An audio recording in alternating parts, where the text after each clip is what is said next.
Eu sou Fábio Rosa, atualmente coordenador do PPG-DUC. É uma alegria estar recebendo aqui todos. Temos aqui, além dos docentes do PPG-DUC, mestrandos e doutorandas do PPG-DUC, temos também estudantes dos cursos de graduação daqui do campus Seropesc. Então, damos as boas-vindas a vocês, então que todos possam aproveitar essa tarde, que com certeza vai ser de muito conhecimento, de um tema, uma temática mais do que contemporânea, que tem suscitado em nós, pesquisadores, novas maneiras de pensar a pesquisa e desafios também para pensar a pesquisa a partir dessa inserção da inteligência artificial nas nossas práticas de pesquisa. Bom, nós vamos então aqui convidar para compor a mesa, primeiramente a mediadora, que é a nossa colega, a nossa professora do PPG-DUC, a professora Edmeia Oliveira dos Santos. Vamos convidar o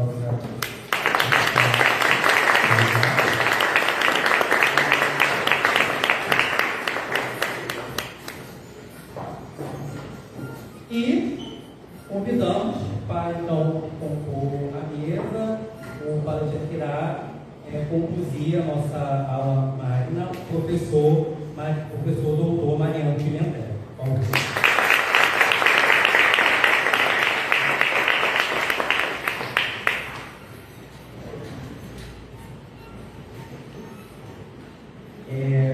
Vou fazer aqui a apresentação então do nosso conferencista, professor Mariano Pimentel.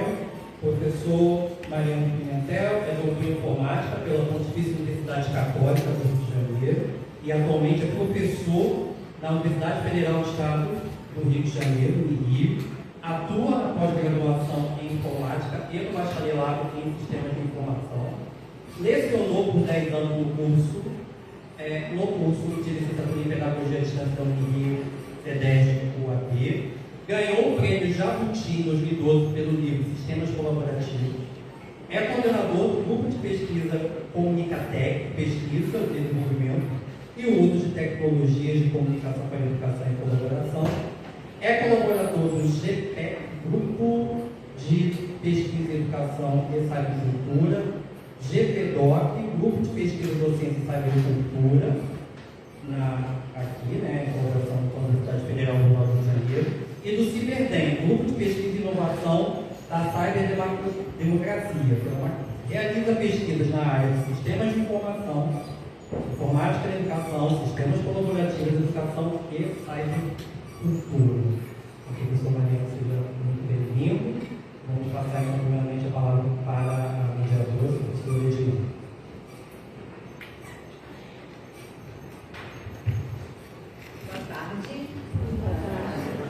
Boa tarde a todos os expositores desse auditório.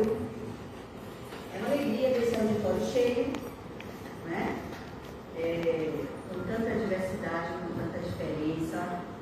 É uma alegria enorme estar aqui nesta tarde de hoje com os meus colegas, amigos, com a nossa comunidade PPG-DUC. Bom, como disse naquele vídeo saindo da nossa casa, saímos de Copacabana ao meio-dia, estamos aqui. O professor Fábio já apresentou o professor Mariano com as suas credenciais acadêmicas. E eu, rapidamente, vou apresentar o professor Mariano com a nossa história. Óbvio que não vou alugar vocês com a nossa história.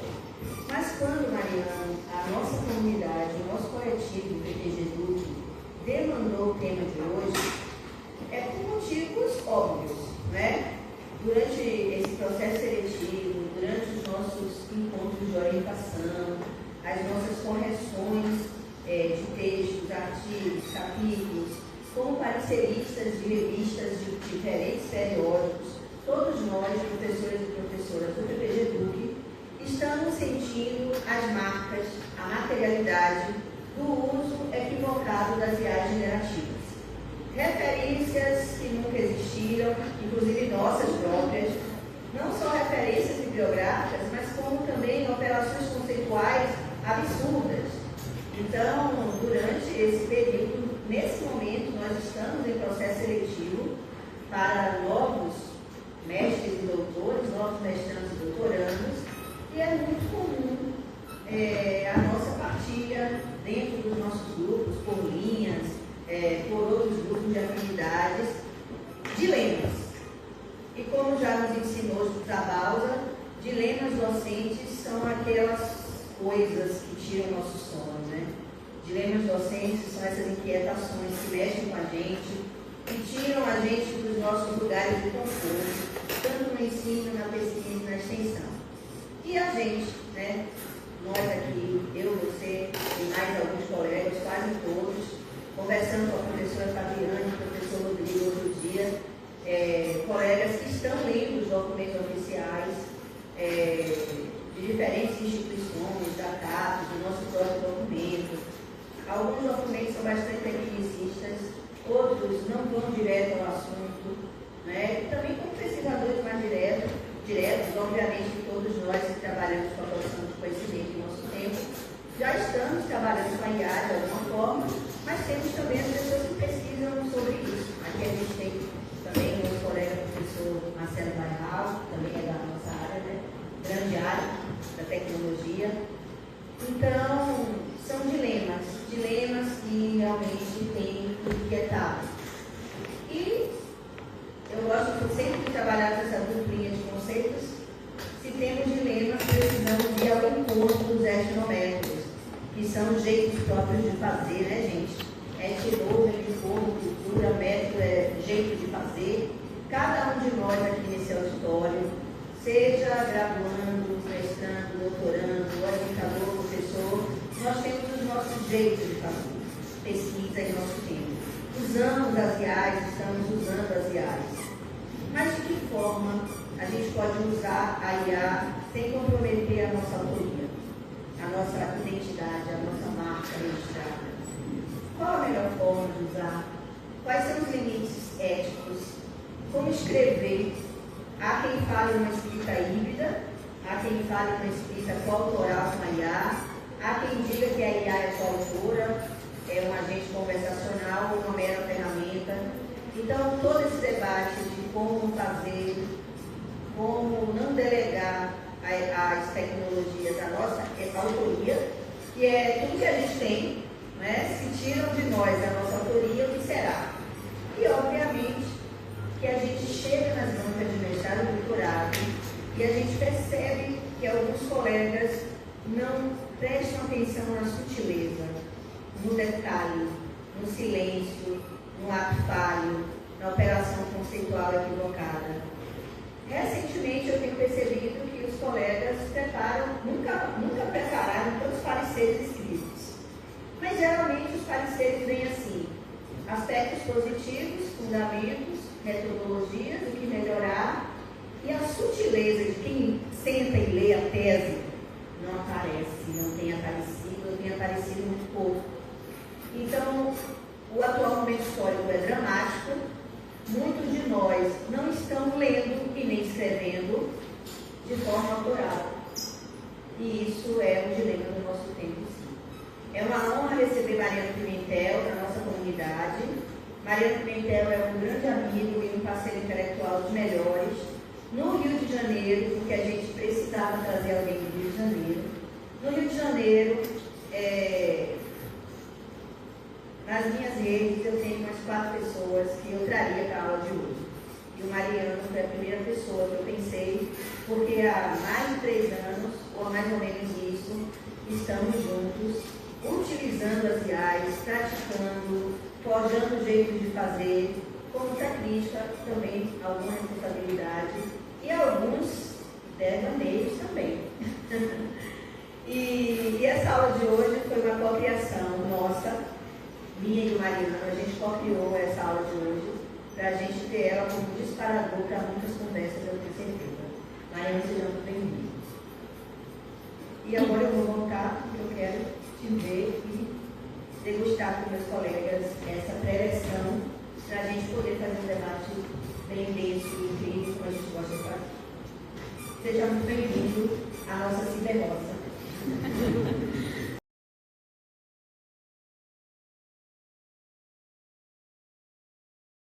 Alô? Não vou precisar perder a voz. Então, essa tentativa de uma representação minha com os meus estudantes lá em janeiro de 2023, o ChatGPT tinha sido lançado em novembro, 30 de novembro, no final do ano de 2022. Então, os meus alunos em janeiro faziam parte dessa estatística de 100 milhões de usuários que já estavam usando o ChatGPT, e eu não fazia parte dessa estatística, eu não conhecia essa tecnologia, então eu me espantei bastante com os alunos falavam com muita alegria e muita preocupação, porque eles sabem programar. Então, os meus estudantes de computação, saber programar significa que pode tirar dúvidas com ele, pode produzir com eles, mas ele pode substituir o trabalho deles. Então, na computação, a entrada da IA marcou um grande dilema, ao ponto de falar que talvez fosse o fim da programação. E a programação é o ganha-pão da maioria dos meus estudantes. Então, a gente ainda vive muitas dúvidas sobre o nosso futuro. E a ciência também está formando dessa maneira radical. Essa marca, gente, só para vocês terem uma noção, em 2 meses, alcançar 100 milhões de usuários, o Facebook demorou 5 anos para alcançar essa marca. O Instagram demorou 2 anos e meio. Uma bomba no nosso mundo caiu. Em 2 meses. O nosso Instagram mostrando que a sociedade estava ávida por essa tecnologia. Instantaneamente criou-se um novo mercado. E eu fiquei absolutamente perturbado com aquela tecnologia, capaz de responder uma proficiência que eu nunca imaginei ver uma máquina me respondendo, conversando comigo, tirando minhas dúvidas, escrevendo textos comigo. Eu rapidamente hibridizei com a máquina. Passei a escrever muito. Os meus textos hoje eu não consigo imaginar quem escreve, em termos acadêmicos, sem essa tecnologia. É como se eu parasse para pensar, alguém escreve hoje sem a web. Para mim é inimaginável, porque eu já fiz meu mestrado e meu doutorado sem entrar em bibliotecas. Eu sou na computação, os textos na computação chegam primeiro na internet. Então, assim, para mim a web é estimulante na pesquisa. Não consigo imaginar o fazer científico de hoje sem a web. E agora, eu não consigo mais imaginar o fazer científico sem a inteligência artificial. Eu hibridizei bastante com essa tecnologia. E assim, eu fiquei bastante preocupado, escrevi bastante, fiz bastante pesquisa nesse tempo.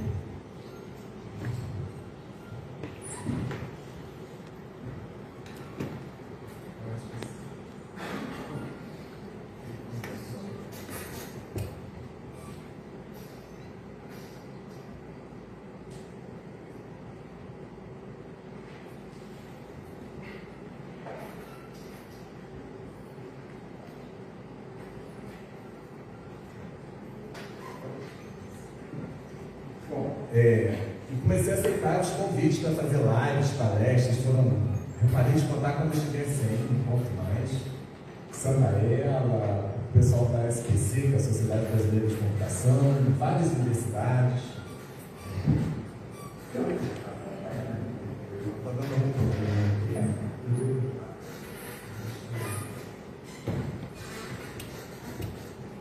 Eu acho que eu quero que você faça assim, pode ser?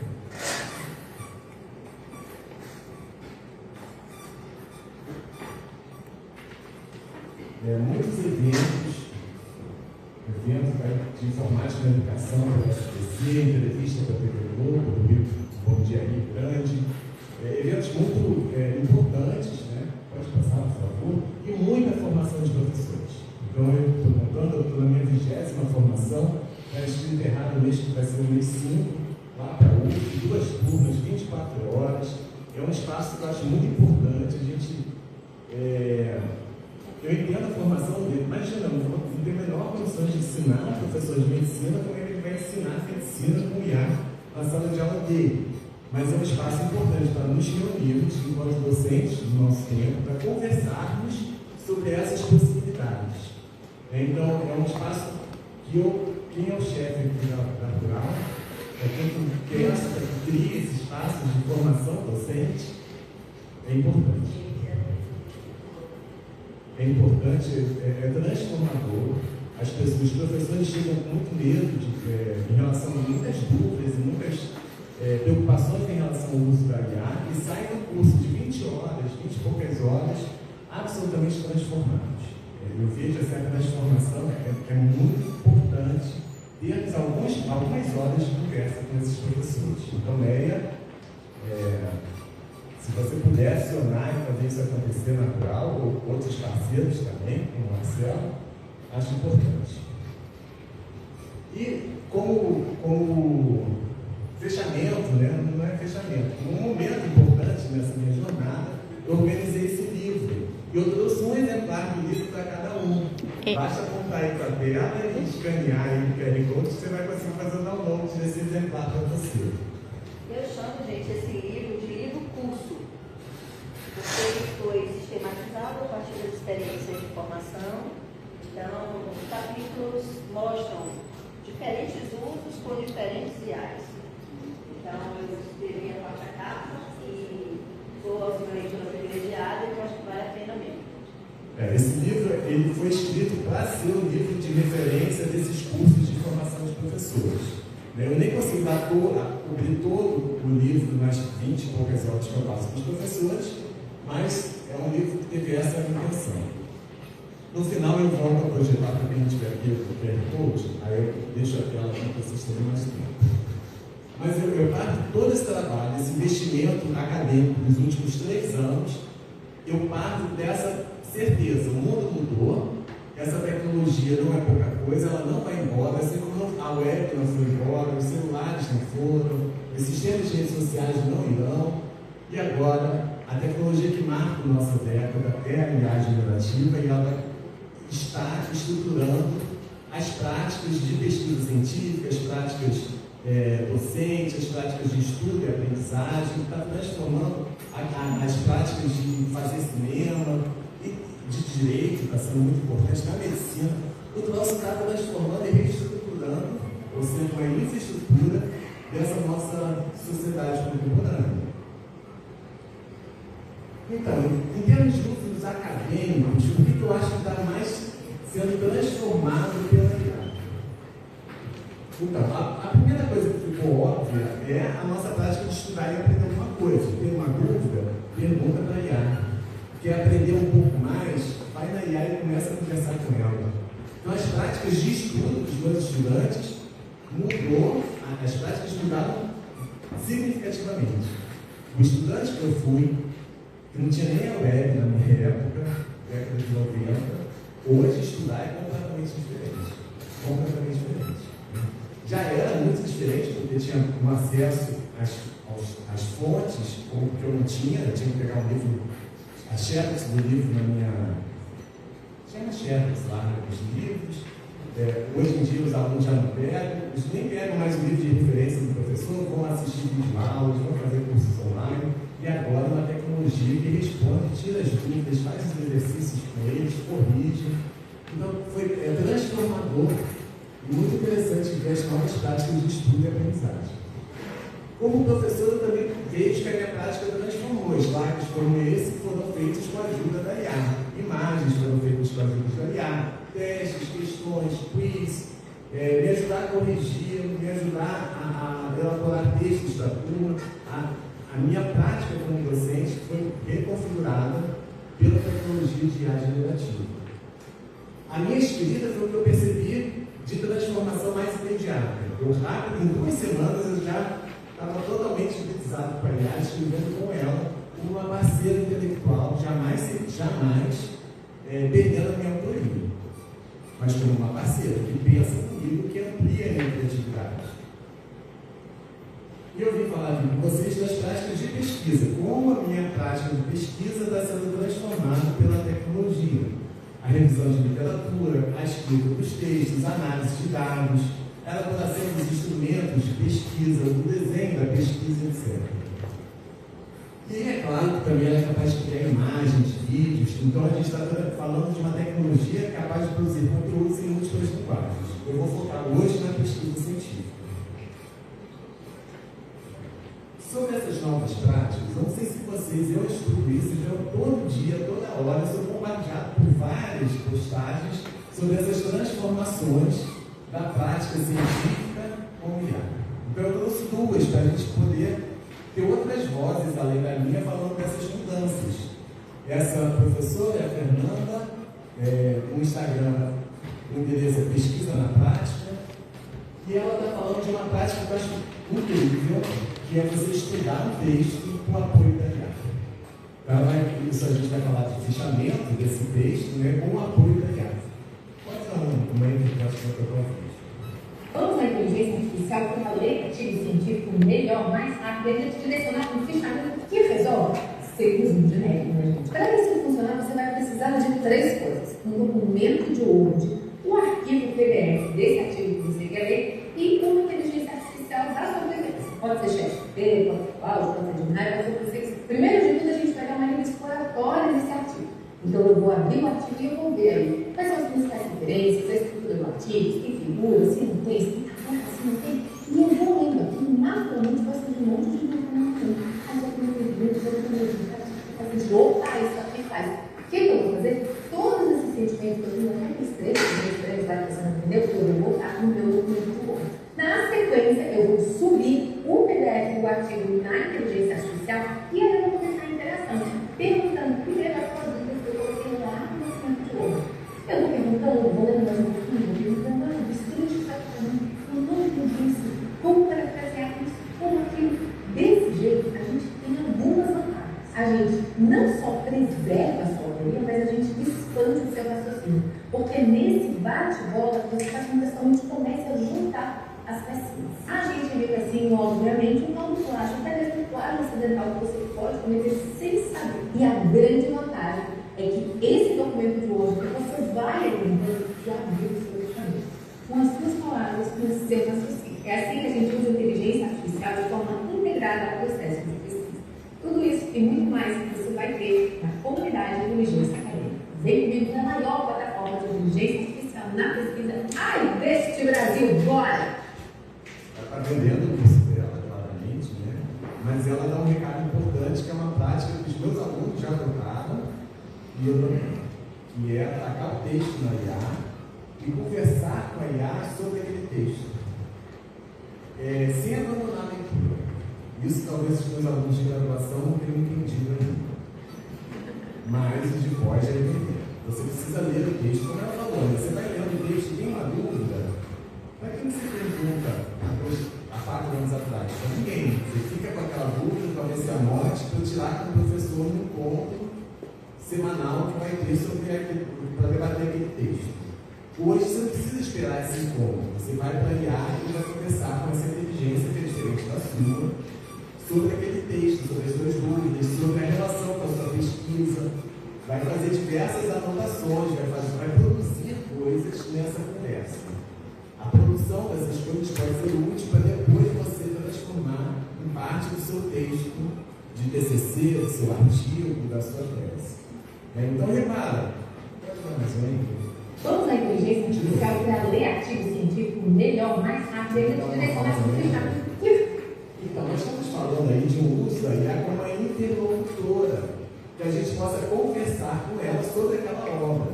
Não estou falando de um atalho. Ela fala que a gente vai ter mais rápido, mas não. A gente vai ter que ler o texto e vai ter que conversar com a IA. E debater com a IA sobre aquele texto. Então, nós estamos falando de um processo mais detalhado. Que você possa se aprofundar qual é a relação desse texto com a minha pesquisa. Os meus objetivos de pesquisa são esses. O que esse texto tem a ver com os objetivos específicos da minha pesquisa? É conversando com a IA na construção de um conhecimento sobre aquele artigo em relação à sua pesquisa científica. Isso está longe de ser mais rápido. Se você só ler e não anotar nada, e não conversar com ninguém, inclusive não conversar com a IA, você vai fazer uma leitura mais rápida. Então, essa é uma prática que não acelera. Pelo contrário, ela não te deixa com dúvidas no caminho. Então, eu entendo que é um processo mais detalhado de fichamento, mais demorado, eticamente inquestionável. Nós não estamos substituindo a leitura, nós estamos lendo e aprofundando a leitura, e muito informativo, óbvio, muito informativo. Então, assim, eu não tenho nenhuma dúvida de que essa é uma prática excelente se você não abandonar a leitura. Porque se você só se contentar em conversar com IA sobre o artigo, você deixou de ler o artigo. Você está lendo só mera informações. Isso é um risco. Isso é antiético. Vamos ver um outro que me causou um certo espanto. Vamos fazer... Menos de 4 horas. Vamos fazer um referencial teórico em menos de 4 horas? O que é isso? Deixa eu escutar, antes da gente detonar, vamos escutar o que ela está propondo? Encontrei 11 artigos estratégicos. Eu li esses 11 artigos. Eu fechei esses 11 artigos. E eu construí uma sessão de referencial teórico inteirinha usando o Notebook LM e o ChatGPT. Ó, aqui estão os 11 artigos do dia de hoje. E eu peguei esses artigos e eu jogo aqui para o Notebook LM. Eu vou enviar esses artigos, eu vou aqui nessa pasta, eu seleciono todos, vou abrir e ele vai começar a colocar esses documentos aqui dentro de um arquivo que eu já estava mexendo. O que eu vou fazendo aqui? Eu vou fazendo perguntas para o Notebook LM, para a inteligência artificial. Ela vai respondendo, eu vou vendo algumas coisas e vou interagindo aqui, vou pegando o que eu acho mais importante e vou levando para essas notas, como se fosse um bloco de notas. Os artigos mais importantes eu trago do ChatGPT e faço um prompt pedindo exatamente o que eu preciso. Então, perceba que eu coloquei aqui várias perguntas que eu quero desses artigos a partir da leitura que eu fiz. Eu vou interagindo aqui com o ChatGPT e vou trazendo para o meu documento de Word, onde eu vou trabalhar essas ideias. O último passo é pegar esse documento de Word aqui e fazer uma lapidação bem difícil dentro do ChatGPT. Conteúdo 100% natural, as minhas ideias, um raciocínio muito mais rápido, totalmente certo. É exatamente isso que eu vou te ensinar na aula 2 da nossa semana. Peraí, faça a sua inscrição para oferecer estudar. Vamos pensar um pouco sobre isso. Dá um outro lembro. Em menos de 4 horas, eu encontrei 11 artigos estratégicos. Obrigado. Eu acho que ela está usando a IA para co-criar esse referencial teórico que ela vai colocar no artigo. Ela, de fato, não está delegando para a IA fazer sozinha. Ela está interagindo com a IA, interpelando, produzindo conteúdo, selecionando o que interessa a ela e vai montando, então, um texto com a revisão dessa literatura que ela selecionou de 11 artigos. O problema disso é que eu acho que ela não está lendo os artigos que ela está colocando nesse documento. Ela está conversando com a IA. Então, assim, do meu ponto de vista, isso é absolutamente antiético. Você citar uma obra que você não leu. Absolutamente antiético. E aí você está usando a inteligência artificial para a inteligência interpretar os textos, correlacionar com a sua pesquisa e a sua inteligência. E a sua formação. Você está entregando a sua mente para a IA pensar por você. Você está entregando a sua voz para a IA falar por você. Complicadíssimo.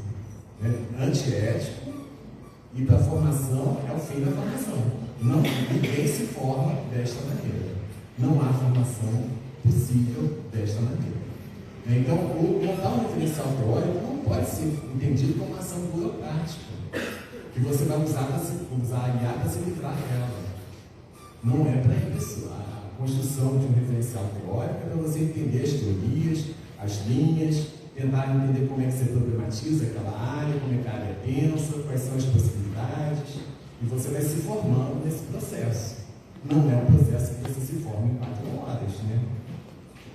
Então, assim, a gente encontra a mesma pessoa que falou, que mostrou um vídeo muito interessante, o anterior, eu acho, muito acertado, mostrar, fazer fichamento com o IA, ela também está mostrando na prática que tem assustado, e a Meia veio aqui fazer esse tipo de depoimento, abriu essa mesa falando sobre isso,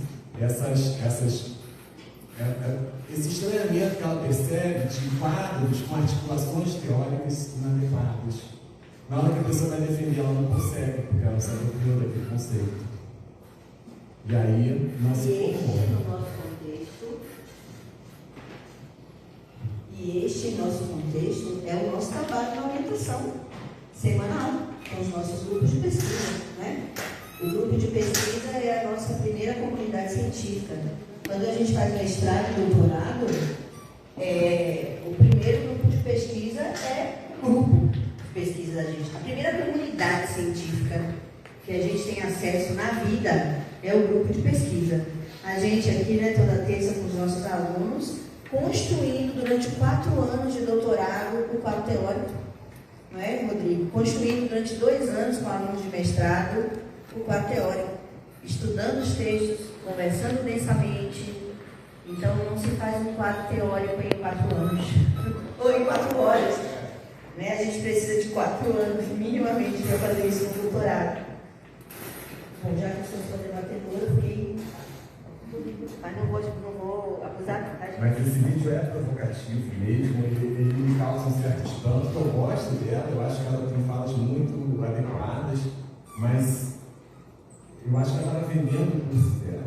E aí quem está desesperado para se livrar de uma tarefa que considera burocrática, olha, a possibilidade de se livrar de fazer um quadro teórico em 4 horas é muito sedutor, né? Mas definitivamente, eticamente muito questionável, e para a formação eu coloquei a palavra questionável por educação, né? Para a formação é péssimo. Então, gente, mas é inegável que essas tecnologias são capazes de construir um quadro teórico para um trabalho qualquer em minutos. Em minutos. Ela ainda demora 4 horas porque ela tenta dialogar com a IA, montar aqui e ali. Mas se você não tiver nem essas preocupações de tornar aquilo autor, se apropriar daquele conteúdo, você realmente consegue fazer a IA produzir em pouquíssimos minutos um texto que talvez, se você jogar num artigo, talvez passe. Talvez passe. Né? Algumas tecnologias são muito boas e fazem uma revisão de literatura dos artigos que você selecionou. Elas podem selecionar por você, se você não quiser nem se esforçar para ver quais são os artigos que merecem ser trabalhados no seu texto. Ela é capaz de fazer isso para você. Então, ela é capaz de produzir uma revisão de literatura, seja a literatura que for temática, teórica, epistêmico-metodológica. A revisão de literatura que você quiser fazer, é capaz de fazer em segundos ou minutos. Depende da tecnologia. E aí eu sou bombardeado por vários, né? Aí eu trouxe uma figura com 30 ferramentas mostrando o uso da IA na geração de temas e ideias de pesquisa, na revisão de literatura. Olha quantas inteligências artificiais já existem específicas para isso, para a edição e a revisão do trabalho científico, para a redação acadêmica e para a visualização de dados e geração de gráficos. E eu não conheço todas essas. Tá? Eu trouxe 30, mas eu não conheço todas aquelas. O que eu uso, o que eu estou mais acostumado, são essas que eu trouxe para falar com vocês. Algumas, essas muito genéricas, como o ChatGPT, Gemini, o ChatGPT, o Gemini, Claude, Notebook LM. Claude é maravilhoso. Ela, bom, se você usar a versão paga, então melhor ainda. Mas as mesmas que são gratuitas, mesmo a versão gratuita dessas tecnologias já ajudam demais. Essas eu uso para quase tudo, exceto para a revisão de literatura. Elas não servem para isso. Elas inventam referências, elas vão inventar citações, elas vão inventar autores. A Néia já denunciou isso aqui. Se você usar desavisadamente, usar o ChatGPT, o Gemini, o Claude para a revisão de literatura, vai dar ruim. Não vai dar certo. Ele vai inventar referências. Ele não serve para isso. Mas tem outras que servem. O Elite, o Perplexity, o SciSpace, Consensus. Para você procurar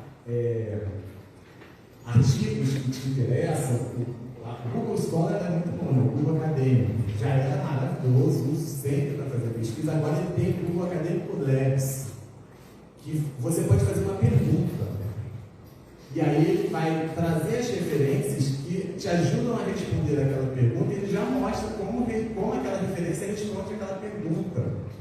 Então eu acho incrível você, além de imaginar que agora a gente tem a Google Acadêmico, tem uma Google Acadêmico que responde a pergunta que você está querendo fazer para a literatura. Eu acho que eu amo essa tecnologia, Google Scholar Labs, mas tem várias outras que ajudam a gente a encontrar artigos, o Semantic Scholar, o o Research Rabbit, Bitmaps, essas daqui fazem mapas da literatura, você vai interagindo, vai construindo seu próprio mapa, vai encontrando referências relacionadas àquilo que você trouxe. É tudo muito interessante. Podemos ir em frente? Então, eu trouxe algumas tecnologias que eu uso em diferentes etapas do processo de fazer pesquisa. Né? Vamos dar uma lida nessa da Daniela, que ela atualizou essa lista de IA. E cita várias que eu não conheço. Lista atualizada de inteligências artificiais para observações e testes. Se você precisa encontrar conceitos-chave e focar na investigação, use a ferramenta SciSpace. Se você precisa obter tendências, consensos e arquivos relevantes, utilize a ferramenta Consensus, Site ou a Undermine. Se você precisa subir IA, conectar ideias, resumir textos automaticamente, a ferramenta Notebook aqui pode ajudar. Agora, se quer descobrir artigos relacionados, organizar todo o material da ferramenta Borrow, com certeza vai te ajudar. Para analisar, interpretar e visualizar dados em segundos, utilize a ferramenta GeoUSI. Para codificar e analisar informações qualitativas de forma simples, use a ferramenta Marvel. E se você precisa escrever mais rápido, sem perder o tom acadêmico, a ferramenta GenAI com certeza pode te ajudar. Para aprender a utilizar todas essas ferramentas de forma ética, responsável e estratégica, não venha fazer parte do núcleo de escrita com IA. E se esse tipo de conteúdo é útil, então já siga a Escrita Mestre. Também está vendendo a aula dela, direitos na gente para vender, mas ela está fazendo uma lista de tecnologias que apoiam determinados momentos. Por exemplo, essa daqui que eu fui olhar, eu não conhecia, a Mira, Maia, sei lá como ela pronunciou. Ela promete fazer o seguinte: eu fui lá ver, não testei ainda, gente, estou bem curioso para testar. Você pega esses arquivos de entrevista. Então, eu, por exemplo, fiz uma pesquisa com 10 entrevistas. Você sobe, faz um upload desses 10 arquivos, ela processa a partir da sua pergunta. Então, o que você quer responder? Você coloca lá o seu objetivo, a sua pergunta, ela vai processar em função da sua pergunta e te dar um relatório de análise dos dados. Que você pode copiar e colar no seu artigo científico sem sequer ter lido nenhuma entrevista. Se você não tiver feito entrevista, se tiver sido um estudante seu, você pode, então, hoje, se é possível, fazer uma análise de dados qualitativos sem você sequer ter lido o conteúdo. Absolutamente antiético. Se você copiar e colar. Mas se você pega essa análise e reflete a partir da sua experiência, da sua leitura, da sua própria análise, repare, eu tenho uma inteligência diferente da sua para te fazer repensar o que você já tinha analisado de dados. E aí você vai sair desse diálogo das suas análises com a análise da IA de uma perspectiva diferenciada, que a gente vai chamar então de criatividade aumentada, que ela vai te fazer repensar: será que você fez a análise completa? A melhor análise? Será que se você olhar dessa maneira também não vai enriquecer a sua reflexão? Então eu hoje gosto muito dessa tecnologia, mas depende de como a gente usa. Que usos são esses que a gente vai fazer dessas tecnologias? Ela trouxe várias outras que eu não conheço, então, para análise de dados, eu não conheço juros, não conheço essa máquina. Para relatos de pesquisa com tom acadêmico, a Gemini,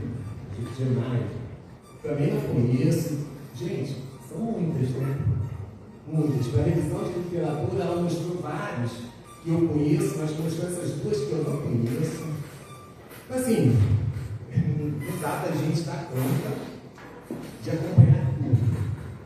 Mas as tecnologias estão aí, elas estão transformando essas várias práticas do fazer científico. Se você tem uma questão de pesquisa, converse com a IA e aí, conversando com a IA, você vai conseguir burilar, vai conseguir lapidar a sua questão de pesquisa.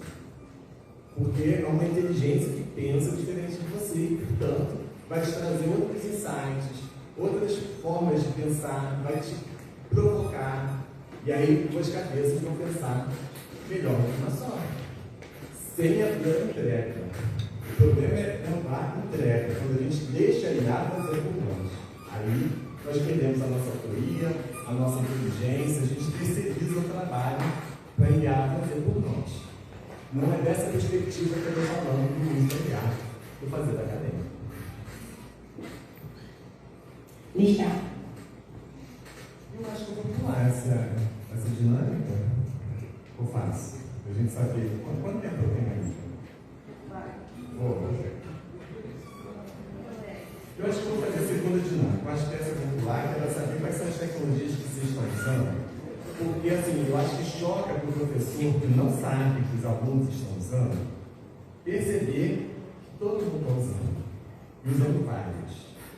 Então, esse tipo de levantamento é interessante para a gente perceber que isso está entre nós, queremos ou não, os estudantes estão usando tecnologia de IA generativa, e é importante que nós, enquanto orientadores e orientadores, estejamos cientes dessas novas possibilidades. Não para proibir, mas para saber orientar. E orientar para o uso ético. Então, gente, esse uso ético, o que é? Como é que a gente orienta os nossos estudantes para que não haja uma terceirização do trabalho acadêmico, não haja uma entrega da sua inteligência para a IA pensar por você? E os estudantes, por sua vez, ficam se questionando: será que eu posso ou não posso usar a IA no meu cotidiano? Para escrever esse artigo, para fazer minha dissertação, para fazer minha tese? Gera muitas dúvidas, a gente não sabe o limite disso tudo. O limite é muito borrado. Eu falei que vou trocar. Então, na cadeira, por favor, você retira então para a cadeira. Tem uma cadeira nervosa aí atrás. Obrigada. Agora vai sentar. Daqui a pouco volta. Desculpa, gente, mas realmente é uma cadeira nervosa aí. É mexida no bloco, eu vou não, uma pessoa.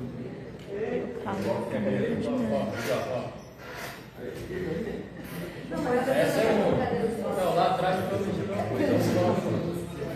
Então vamos abstrair e vamos dessa. Vamos abstrair. Vamos conversar, gente, sobre os usos éticos da IA generativa. Vamos fazer a cadeira. Pode passar, por favor? Cadê a cadeira de fora? Então, a nível pessoal, você pode achar que é, como é que a aluna me falou? Que é ultrajante deixar a IA pensar por você, que é ultrajante deixar a IA fazer análise didática por você, que é ultrajante deixar a IA escrever por você. Ela é uma profissional de letras, a Lúcia, a Edneia conhece, escreve maravilhosamente bem, e ela realmente, como ela é autora, ela sabe que é ultrajante entregar a voz dela para a IA se expressar por ela. Quando os estudantes não têm essa noção de que são autores, ainda não se autorizaram, acha que está tudo bem. A IA escreve melhor do que eu, então, por que não copiar e colar o que a IA faz nos meus artigos, da minha dissertação e da minha tese? Então, é da nossa responsabilidade, desenvolver essa autoria dos estudantes de pós-graduação e de graduação também. Então, a nível pessoal, você pode decidir que é ultrajante, que é uma trapaça intelectual, enquanto outras pessoas não vivem mais sem usar a IA no seu fazer científico, como é o meu caso. Então, eu abracei rapidamente, entendi a potência, me sinto um analista de dados muito mais poderoso quando eu faço com IA. Acho que eu escrevo muito melhor quando escrevo com IA, etc. A nível pessoal, você pode tomar essas decisões em cima das suas crenças, dos seus valores, dos seus juízos morais. O problema é quando você vai se relacionar com o outro. Você com o seu orientador, com a sua orientadora, orientadores com o seu grupo de pesquisa. Aí pode dar problema, porque a decisão que era individual se torna agora alvo de discussão. Por exemplo, uma estudante do doutorado virou para mim: puxa, muito legal sua palestra, mas eu não posso usar IA, porque minha orientadora falou que se eu usasse, eu tratasse de procurar outra orientadora, porque ela não ia mais me orientar. Assente.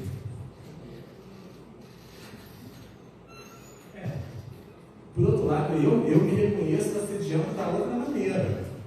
Os estudantes de computação escrevem mal, em geral, tirando uma pessoa ou outra, E aí eu falo, olha só, volta para o seu texto, passa pela IA, faz uma bela revisão de texto com a IA. Quando você terminar e estiver escrito corretamente, com clareza, aí eu vou conseguir te orientar, porque senão eu vou virar copydesk, professor de português e tal. Então eu meio que obrigo todos os estudantes a passarem seus textos trabalhando na revisão com a IA antes de me entregar. Fascista. Forçando todo mundo a usar. Então, assim, nessa relação interpessoal é que gera problema, gera os conflitos.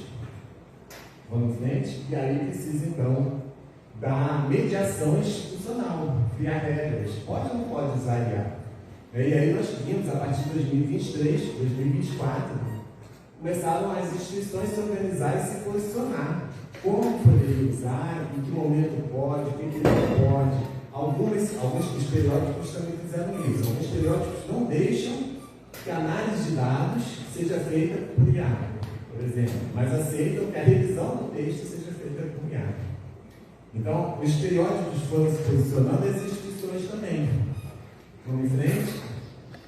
A Rural já tem o seu guia para uso ético e responsável de inteligência artificial generativa, recém-lançada, recentemente. Então é importante vocês conhecerem, se debruçarem sobre esse documento para entender o que pode e o que não pode na perspectiva desta instituição, porque já foi regulamentado.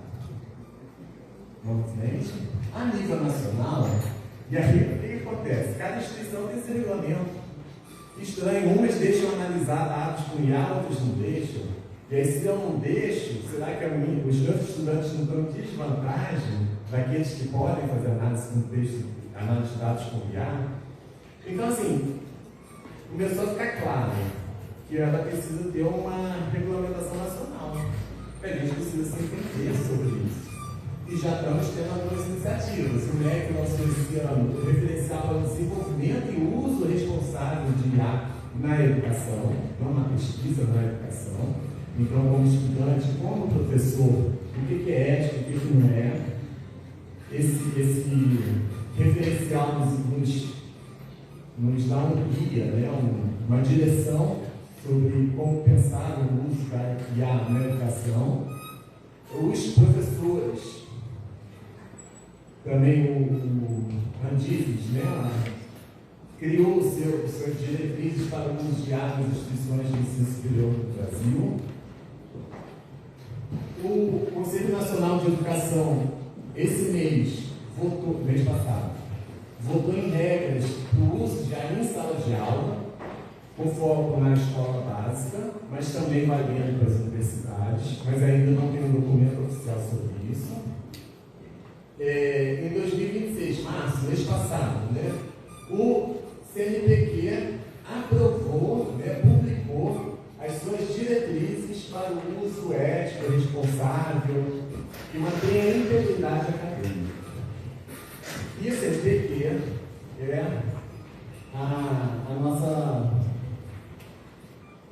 é a nossa principal regulamentação que a gente tem nos nossos cursos. Então é um documento muito importante, que todo mundo está falando sobre ele, podemos avançar um pouquinho. Em termos internacionais, nós temos aí uma presença muito forte, muito importante da Unesco, muito mais avançada do que no nosso país. Ela já tem publicações desde 2021, quando a IA generativa nem tinha afetado tanto assim o nosso mundo, mas claramente ela teve que se reposicionar com a IA generativa, né, o ChatGPT e outras. Então tem um marco de competências, marco referencial de competências para a IA, para os estudantes, para os professores, e tem em 2024, né, o guia do uso dessa IA na educação e na pesquisa. Então nós temos esses guias, diretrizes internacionais da Unesco que são muito importantes. E elas inspiraram claramente o documento do MEC, o documento do CNPq, mas nós já temos a nossa versão desses documentos. Podemos ir em frente? Então, a Unesco publicou esse diagrama que eu gosto muito para explicar quando é seguro usar uma inteligência artificial. Então, nesse primeiro... Deixa eu ver se eu consigo jogar uma lista.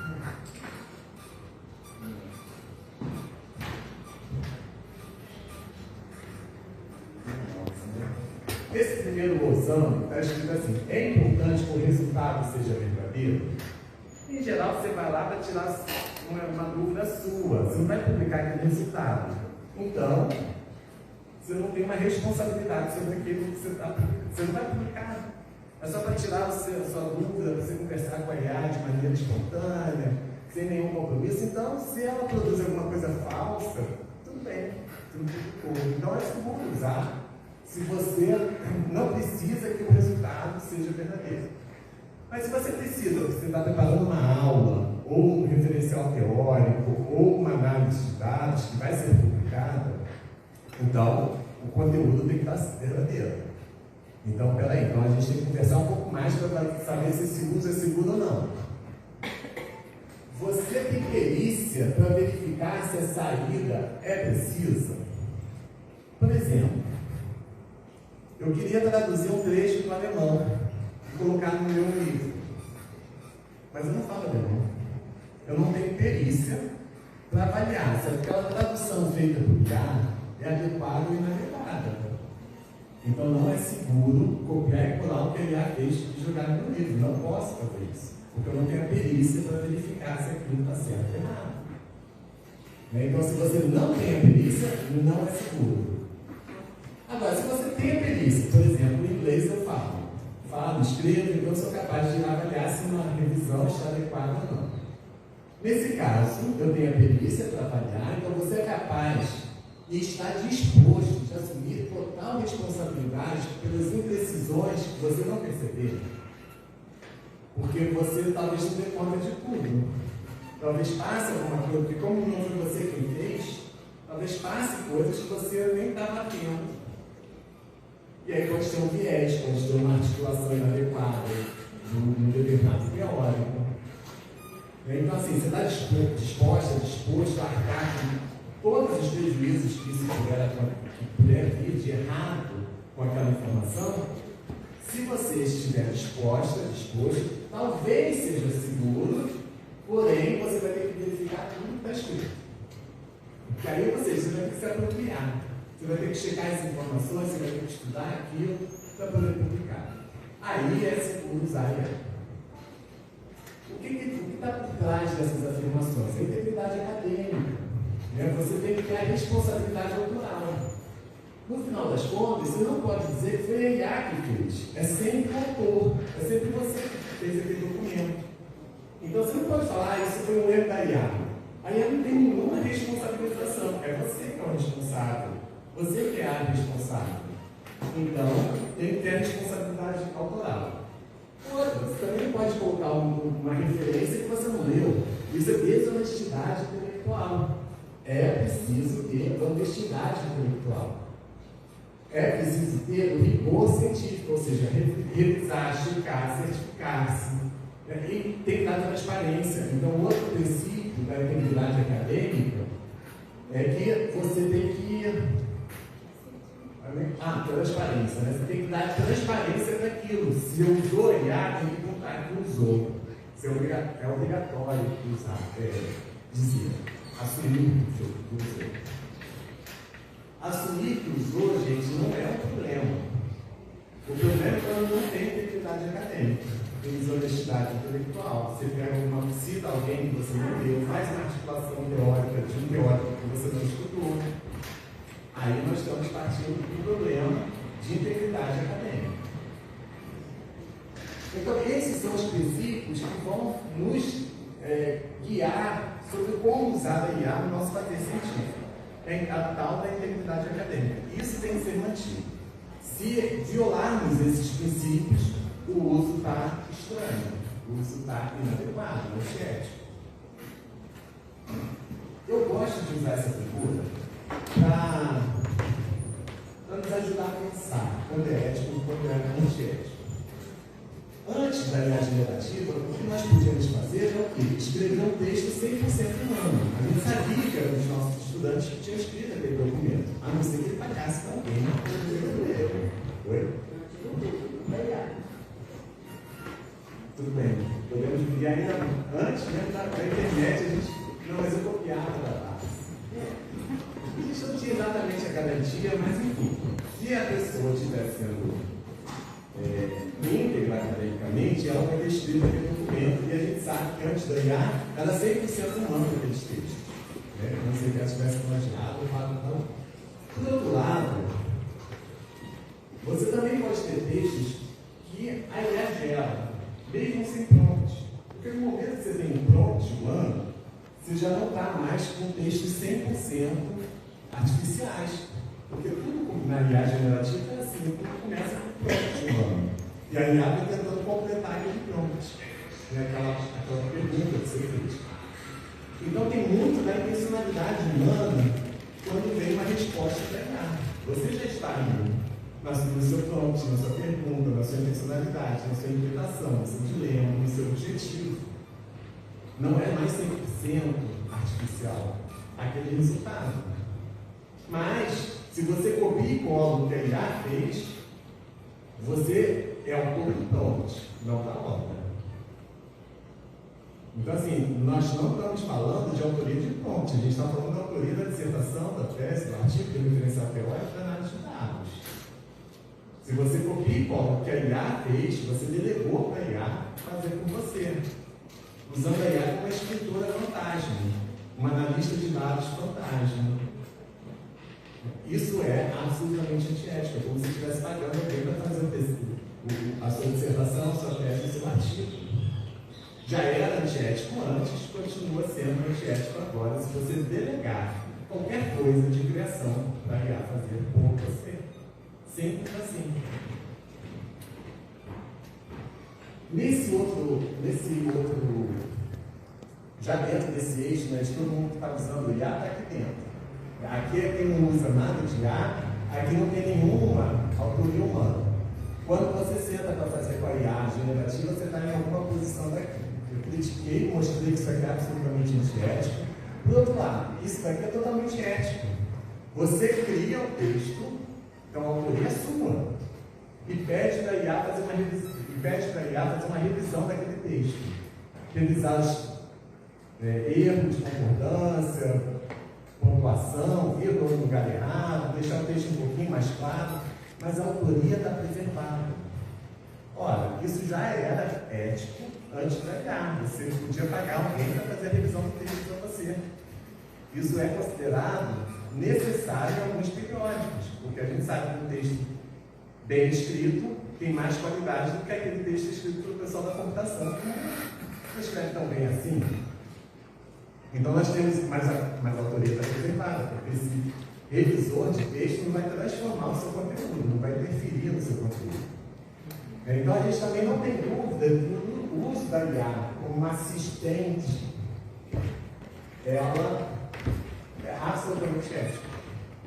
Então você dá as suas ideias, a sua análise, e pede para ela escrever melhor, para ela estruturar melhor aquele texto, para ela deixar o seu texto mais limpo. Isso tudo é extremamente ético e desejável. O problema está no meio. Está no meio, então, gente. O meio é que gera dúvida, né? Será que eu posso fazer com IA? Será que é ético quando eu faço com ela? Como eu falei, eu hibridizei e escrevo com IA, faço análise de dados com IA. Será que eu estou errando? É importante essa figura, primeiro, para entender que nem todo uso da IA é ético, nem todo uso da IA é antiético. Mas tem uma interioridade. Então depende. Depende de como vocês estão usando a IA generativa. Nem o fato de você assumir que usou, todo periódico obriga a gente a assumir. Se você usar, você tem que dizer que usou. O fato de assumir não quer dizer que você está usando de forma ética ou antiética. É por isso que você tem que assumir, porque quem for avaliar o seu texto vai olhar de como você está usando e essa pessoa pode julgar se é um uso ético ou antiético. E o do meio? Quando não é óbvio que é antiético ou obviamente ético. O meio, gente, para mim é uma extrapotência da IA. Quando você faz como, quando você deixa a sua autoria ser influenciada pelo que a IA te traz. Ou seja, você aprende com a IA, faz curadoria dos resultados, analisa, avalia, repensa, se reposiciona e sai uma coisa muito melhor do que você seria capaz de fazer sozinho. Aí é que é a potência da aprendizagem. Então, assim, esse rapaz aí me escreveu falando: eu li seu texto, hoje eu uso Copilot, e eu olhando, Deus, e aprendo demais com o ChatGPT. O que ele está falando aqui para mim? Ele está usando uma figura de linguagem, bem exagerada, quer dizer que eu estou grande igual Deus, quer dizer que ele é capaz de programar coisas que ele não seria capaz sozinho. Mas com uma inteligência avançada ao lado dele, ele é capaz de fazer coisas muito mais avançadas do que ele seria capaz de fazer sozinho. E você pode pensar, então ele está empurrecendo, ele está deixando de aprender a programar o que ele está fazendo com a IA. Não é isso que ele está dizendo. Ele está dizendo: olha, nesse processo eu aprendo demais com a IA. Claro, você está vendo uma inteligência diferente da sua, desenvolvendo raciocínios, resoluções de problema, explicando passo a passo. Claro que você vai aprender muito. Olha a potência que é quando você hibridiza. Mas hibridizar não é, de jeito nenhum, delegar para a IA fazer. Isso é muito importante de ser dito. Você está ali num o vídeo falou uma palavra, não vai e volta, um bate-bola, alguma coisa assim que ela falou no início do vídeo. Você está ali num diálogo com a IA, num diálogo intelectual. Há diálogo intelectual, se eu preciso traduzir o texto para alemão, para português, e eu não entendo alemão, não vai ter diálogo intelectual nenhum. Ou eu aceito o que a IA fez, ou eu não tenho como contra-argumentar a IA. Ali seria uma entrega. Agora, quando ela me faz uma tradução do inglês, pego meu texto e jogo do inglês, acho que ela traduz melhor que eu, mas eu peço uma segunda versão, peço uma terceira versão, discuto com ela por que seria melhor assim o assado, por que não tal palavra em vez de outra, e no final desse trabalho eu chego a um texto que não foi a IA que escreveu, também não fui eu que escrevi, é o resultado de um trabalho dos dois. Então, é o resultado de co-criação. Nesse sentido, é claro, a sensação que eu tenho é de superpoderes mesmo. Eu passo a ser um analista de dados melhor, porque eu estou pensando mais naquela perspectiva de ser mais advogado, ser mais dialogado, mais refletivo. Eu faço análise de dados melhor, eu escrevo melhor, eu preparo uma aula melhor, eu preparo um slide melhor. Não é no sentido da otimização do tempo, porque na parceria é como se eu estivesse trabalhando com alguém, não é colocar alguém para trabalhar comigo. Então não estou delegando, eu estou responsabilizando por tudo. Há honestidade intelectual, há responsabilidade pelo que está sendo dito, há rigor, muito rigor, mais do que se eu estivesse trabalhando sozinho. Então, repara que a integridade acadêmica é mantida quando você hibridiza. Mas hibridizar não é entregar a sua mente e sua voz para olhar, pensar e se expressar como você. Então, assim, você pensando a IA como uma interlocutora, você tem uma dúvida, por exemplo, você vai lá, faz uma pergunta e ela te traz uma resposta e você não sabe qual é a resposta. E aí que está a potência da aprendizagem, que vai te fazer refletir, se reposicionar. E aí, eventualmente, vai disparar outras perguntas, e com esse diálogo vai sendo retroalimentado com essa interlocução com a IA. Ou então pensar em IA como uma coautora, ou o fenômeno da autoria híbrida, né, da cocriação, você tem algo a ser feito, um referencial teórico a ser feito. Pede para a IA fazer alguma coisa, ela te gera um conteúdo, você reflete, reformula, pensa, faz curadoria das melhores respostas, faz variação de prompt, ela produz outro conteúdo, e aí você vai dialogando e co-criando aquilo com a IA. Muito potente também. Muito potente. Vamos agora, então eu trouxe para vocês qual o percurso que eu fiz até agora na apresentação. Eu trouxe princípios de integridade acadêmica para a gente pensar o que é aceitável em termos de fazer pesquisa científica. Trouxe uma estratégia da gente pensar se o uso da IA generativa é ético ou não. Quando é que não é ético? Quando você entrega para a IA fazer por você. Quando você usa a IA como escritora fantástica. Quando é ético? Quando você usa ela como assistente ou como uma parceira intelectual. Vamos agora analisar a portaria de CNPq.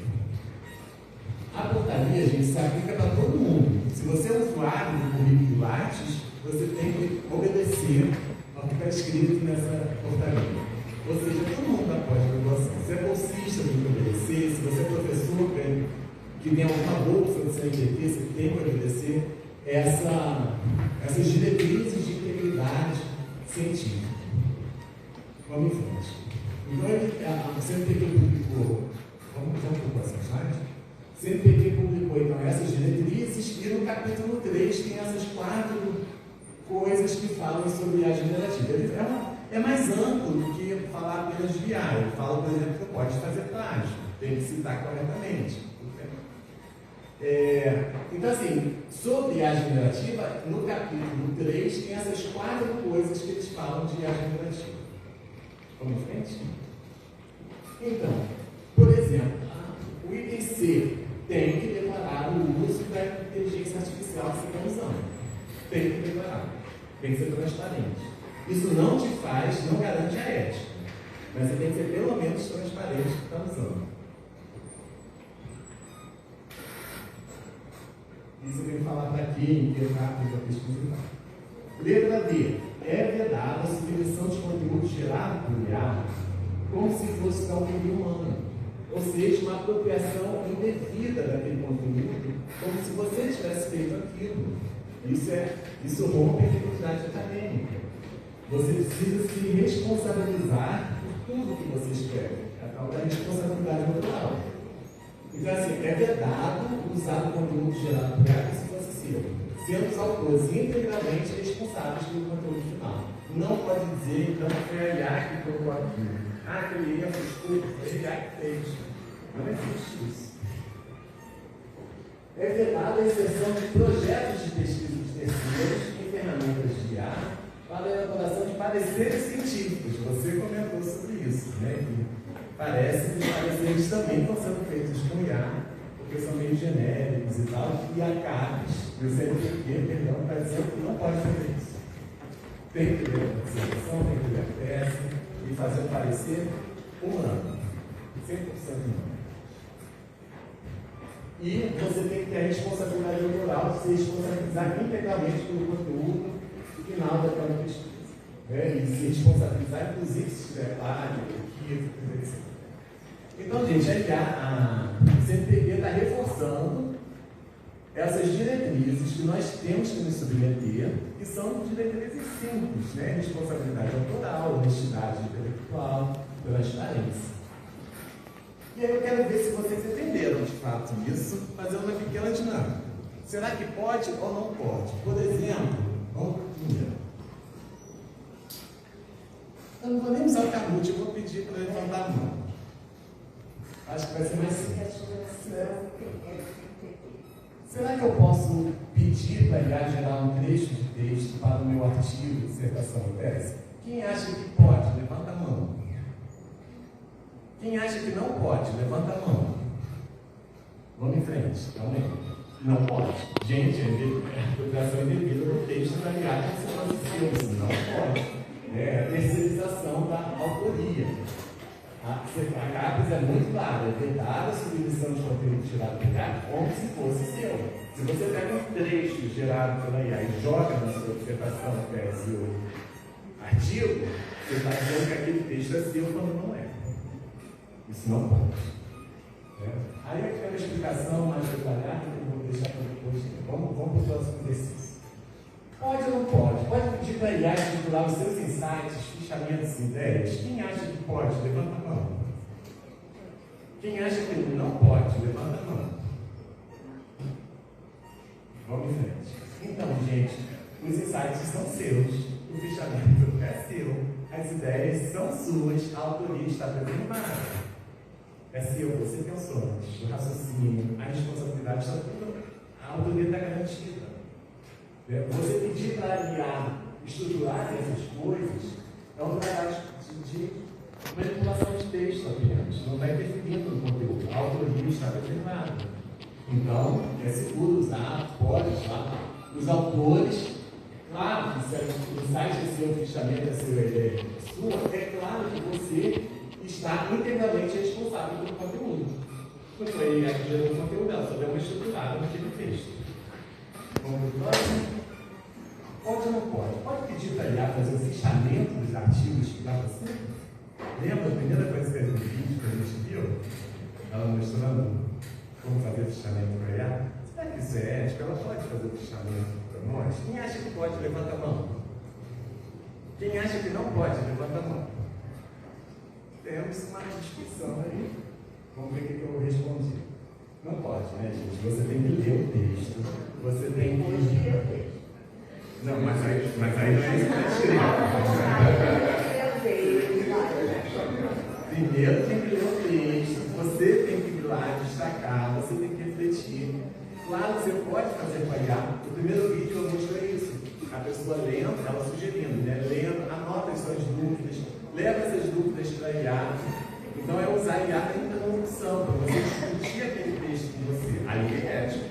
Agora, deixar a IA fazer o fechamento com você é entregar sua mente para a IA, pensar com você. Você não aprende nada, você não se forma em nada, você não lê nada, você não amadurece em absolutamente nada.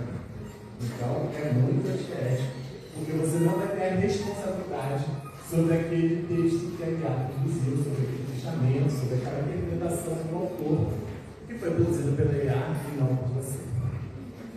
Vamos para o próximo? Pode ou não pode? Pode usar a IA para te ajudar a entender melhor os artigos que você já leu? Quem acha que pode, levanta a mão.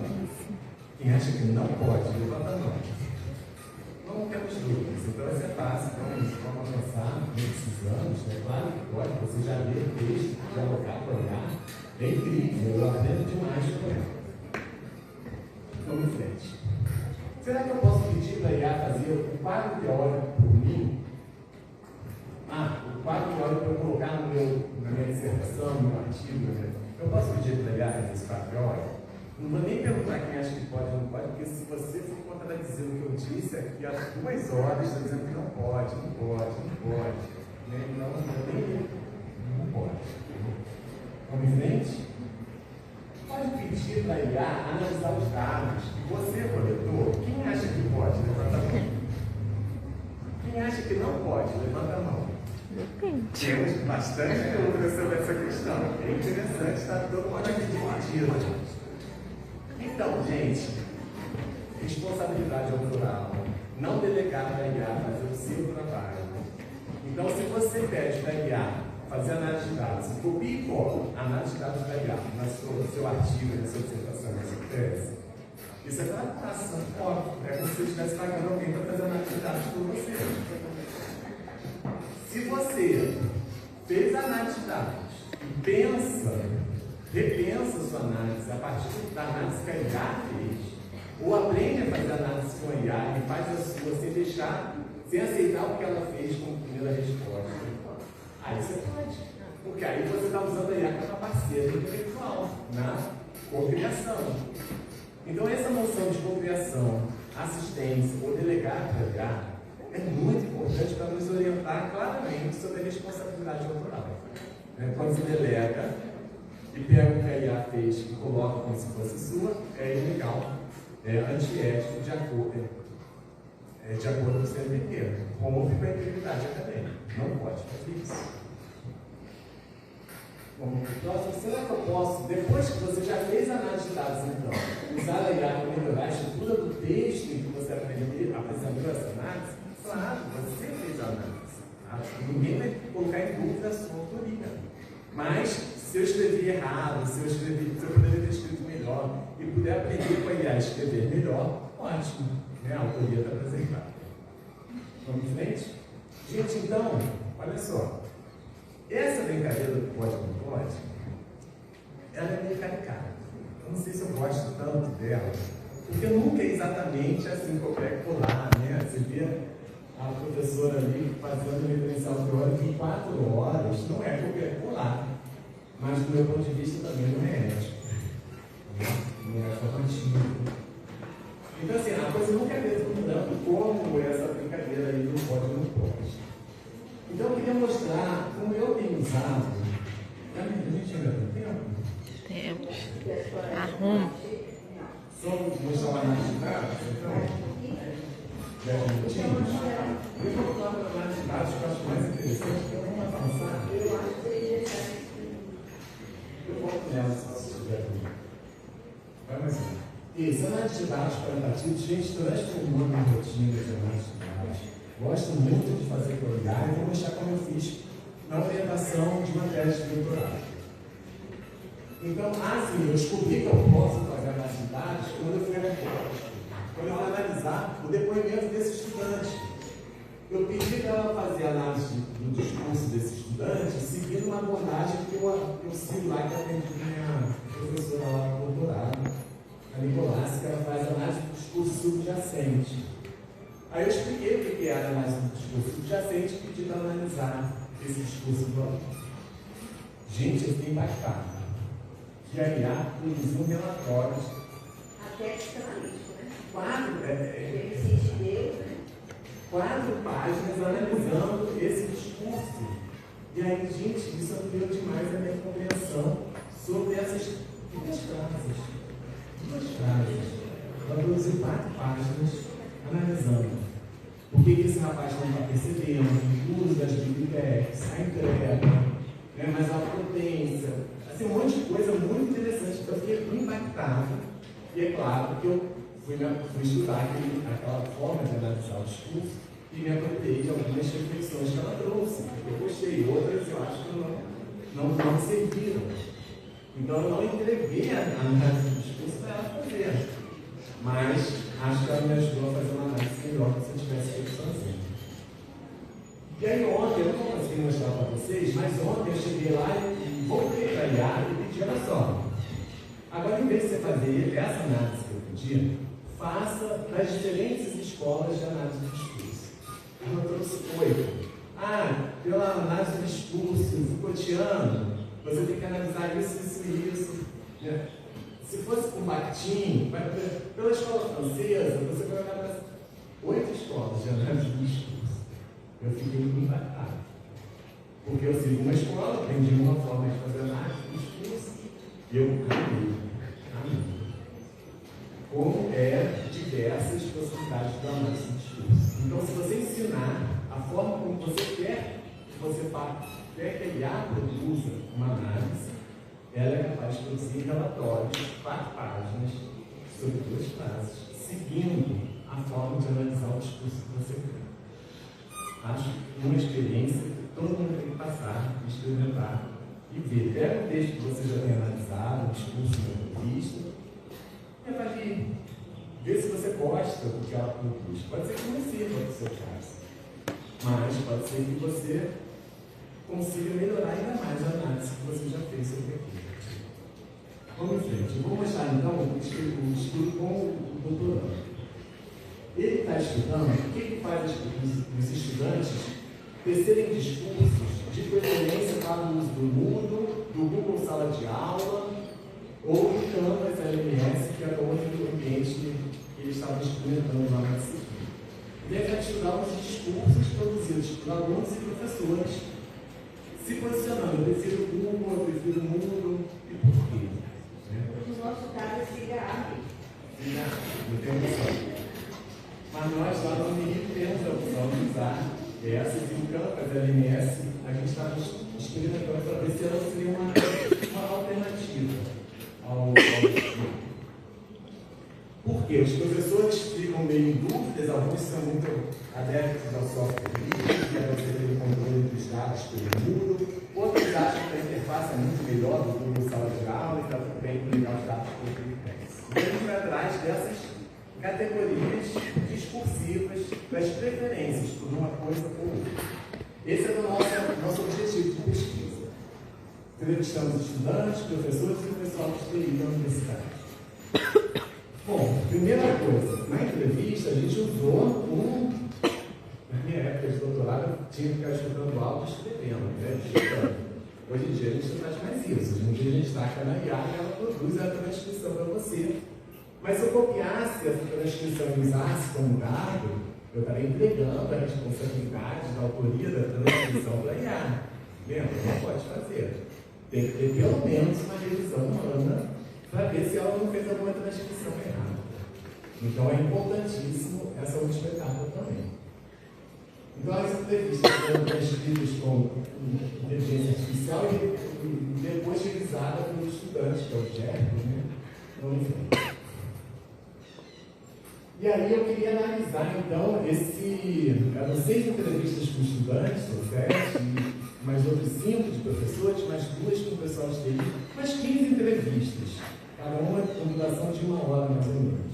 Tentando identificar então quais eram os argumentos que a pessoa utiliza para justificar a preferência ou o desgosto por uma determinada plataforma educacional, como o Moodle, como o sala de aula, ou o Campus LMS. Então eu fiz esse prompt, colocando a IA para ser uma analista de conteúdo, de acordo com a abordagem de Mardan, né, que é uma mais famosa para análise de conteúdo. Pedi para ela ler os dados do arquivo que está em anexo, que é o dado os depoimentos da entrevista, a transcrição da entrevista, e identificar as categorias. Pedi para fazer com IA. Mas, olha como é que foi o processo. Primeiro, a Azevedo tinha feito a leitura em uma primeira lista de categorias. Ela chegou a 7 categorias. Aí o Jerry, que é o aluno de doutorado, reestudou aquelas entrevistas, sabendo dessas 7 categorias principais, ele reestudou, chegou em 14. Eu também fiz a mesma coisa de forma paralela, independente. Eu fui lá, estudei aquelas 15 entrevistas e gerei meu livro de código independentemente dos estudantes. Aí nós tivemos várias reuniões para cada trechinho saber se ele estava de acordo, se aquela era a melhor forma. Então a gente ficou muitas horas aqui negociando sentido para chegar a uma análise que não intersubjetiva, né, que era o resultado dos dois pensando juntos. Depois que a gente fez essa etapa, a gente passou aquele prompt para o ChatGPT, aquele prompt que eu mostrei. E aí o ChatGPT, nós chegamos à conclusão que tínhamos 19 categorias. Não, nós chegamos à conclusão que tínhamos 14, mas não eram as 14 dele, nem eram as 14 minhas. Era uma reunião disciplina. Quando a gente pediu para o ChatGPT produzir as categorias, ele chegou a 19 categorias, mais do que nós. Só que a gente não tem como negociar sentido com uma IA. O sentido está em nós. Análise segunda. Então, assim, a gente teve o exemplo do ChatGPT, pegamos a análise dele e fomos negociar nós dois essa análise final desses códigos. E chegamos não a 14 que nós tínhamos concluído, não as tantas que ele tinha concluído, mas chegamos no próximo slide tem esse número.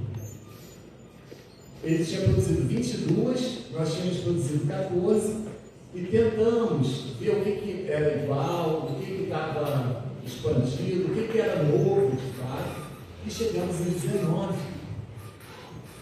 Para esse processo, não houve entrega para a IA fazer por nós. Se tivesse tido entrega, tínhamos chegado ao livro final de 22 códigos. Não foi isso que aconteceu.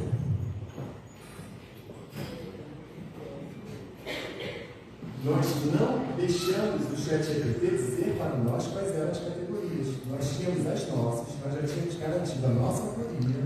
Aí nos deixamos influenciar pelo ChatGPT, ele não negocia sentido, a gente revisou o que ele produziu, a face do que a gente tinha produzido, e chegamos a 19 categorias. Ou seja, era como se fosse uma terceira pessoa nesse grupo de analistas de conteúdo. Uma terceira pessoa pensando conosco. Não é uma entrega.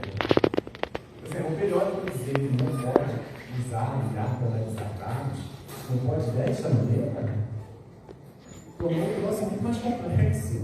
Uma etapa a mais, bastante, que nos fez refletir muito mais e chegamos dos 14, fomos para 19 códigos. Ela mostrou coisas para a gente importantes, de fato, nós não tínhamos sozinhos, nós dois não tínhamos chegado nessa conclusão. Mas ela não fez perfeitamente, porque a gente não entregou, a gente não chegou nos mesmos 22 códigos que ela tinha produzido. Então, repare, é um trabalho definitivamente de parceria. Quando você mostra e explica o processo, quem vai te avaliar, a banca ou a pessoa lá do periódico, vai olhar, essa análise de dados feita dessa forma não é uma trapaça acadêmica. Não é. Pelo contrário, é uma inteligência a mais, está nos fazendo pensar mais. É uma melhoria do processo. Então, gente, eu acho que esse exemplo é bem interessante, é uma tecnologia simples do ChatGPT, mostrando que é possível trapacear com o ChatGPT. Aqui, você podia pegar essas 22 e entregar como análise sua. Processo formativo não ia acontecer. Nenhum processo formativo, totalmente não íntegro, né, sem nenhuma responsabilidade sobre o conteúdo, porque você nem leu as entrevistas, você nem estudou, nem codificou nada. Eu acho que esse é um bom exemplo para entender que é possível usar a IA, é possível usar a IA. Ela está transformando os processos de pesquisa. Olha como esse processo seria impensável sem IA. Eu teria parado aqui. Com o IA eu passo a ter um processo diferente. Então ela transforma os processos de fazer científico. Para mim, se você souber usar, ela está trazendo mais qualidade. Mas ela também pode ser usada para trapaça. É preciso termos consciência dessa ambivalência da IA, desse uso para a fase acadêmica, do uso de mais potência, de superpoderes, pensar de outro modo, de uma inteligência diferente da sua. Como orientadores, precisamos ter essa compreensão para orientar corretamente para o uso potente e íntegro academicamente. E os estudantes, obviamente, não se deixar iludir pela facilidade da IA. Se você se entregar, se você delegar para a IA, você não aprende, você não se autoriza, você não se responsabiliza, e isso não pode ser feito. Já não podia antes, mas agora a gente tem uma norma dizendo que você não pode. Então, bem, eu acho que é esse o recado. Obrigado pela oportunidade.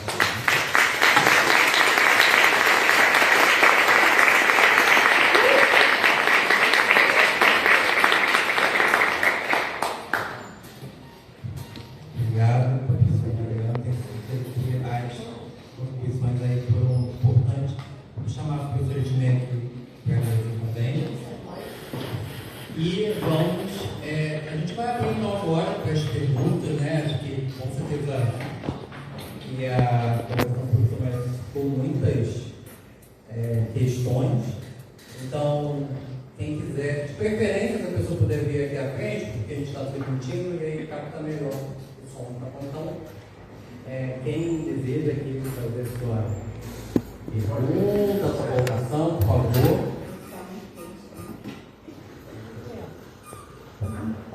Mais alguém que se tiver na dúvida pode ficar aqui, que a gente tenta fazer um bloco de repente de 3 perguntas, depois a gente faz mais um.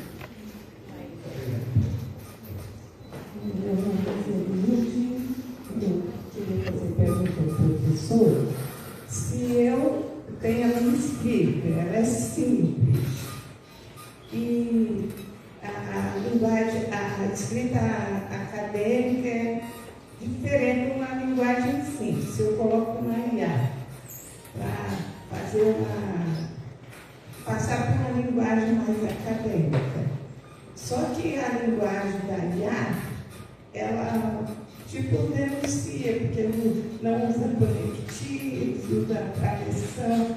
Aí depois não pode denunciar que eu usei a IA, sendo que era o meu texto, só que simples, e eu só pedi uma linguagem mais acadêmica.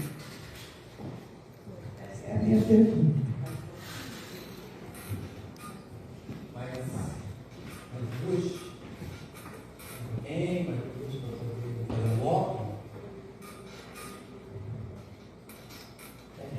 Então eu vou fazer, eu tenho, vai. Enquanto eu estou pensando, eu vou fazendo as minhas, então. Pode ser também para ele fazendo o outro.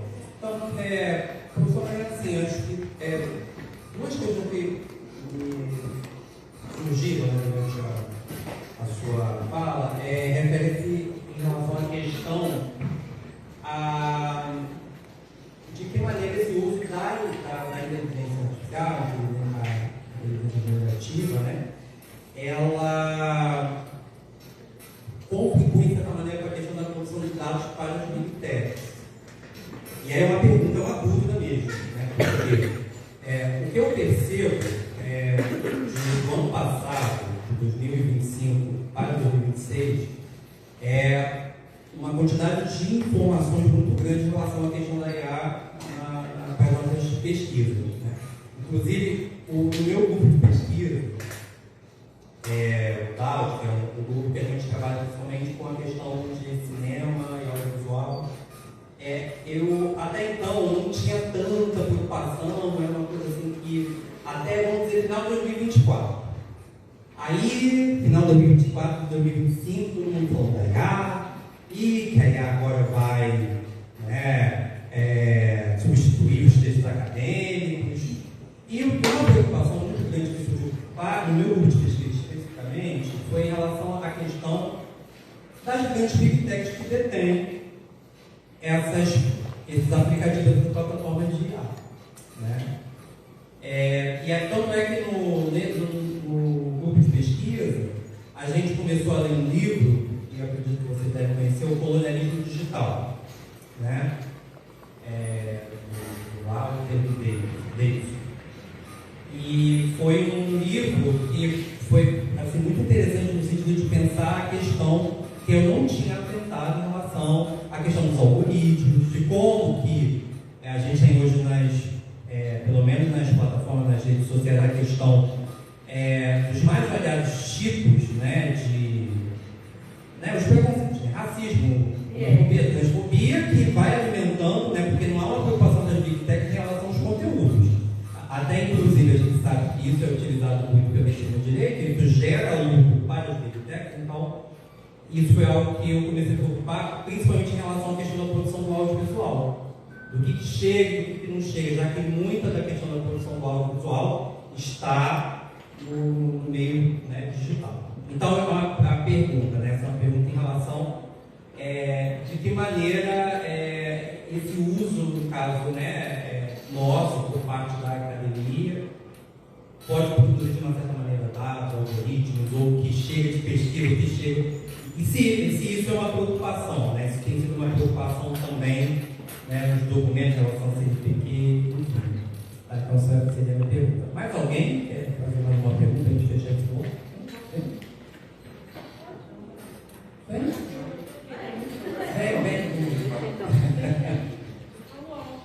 Pois é. Aí, Aline, a gente faz a sua e fecha esse ponto. Tá?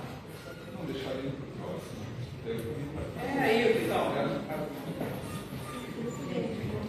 Boa tarde, eu sou Luciana, sou da UERJ, na Uniproped, no grupo SOCIB, e parabéns pela apresentação aqui para a gente, pela MEA também, que está organizando o debate que é tão importante para nós nesse momento. O nosso grupo, parte dele estava assistindo aqui na transmissão que vocês fizeram, acho que ainda está.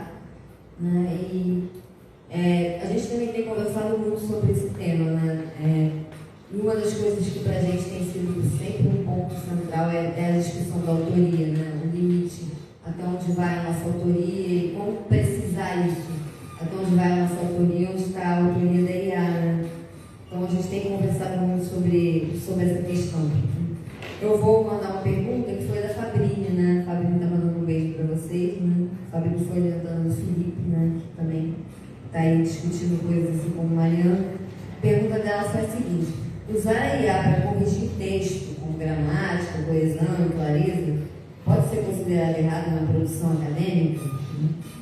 Mas aí ela complementa: como deixar claro que a IA foi usada apenas como apoio e não para fazer o trabalho? Como deixar isso apresentado de alguma maneira, explicar para o público. É isso, gente. Obrigada. Parabéns novamente pela conversa.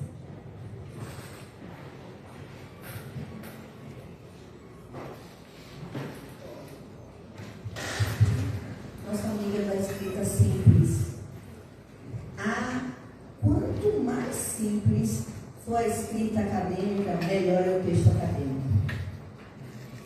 A simplicidade, o desafio de escrever entre pares é o mesmo de cientista escrever para o cidadão comum.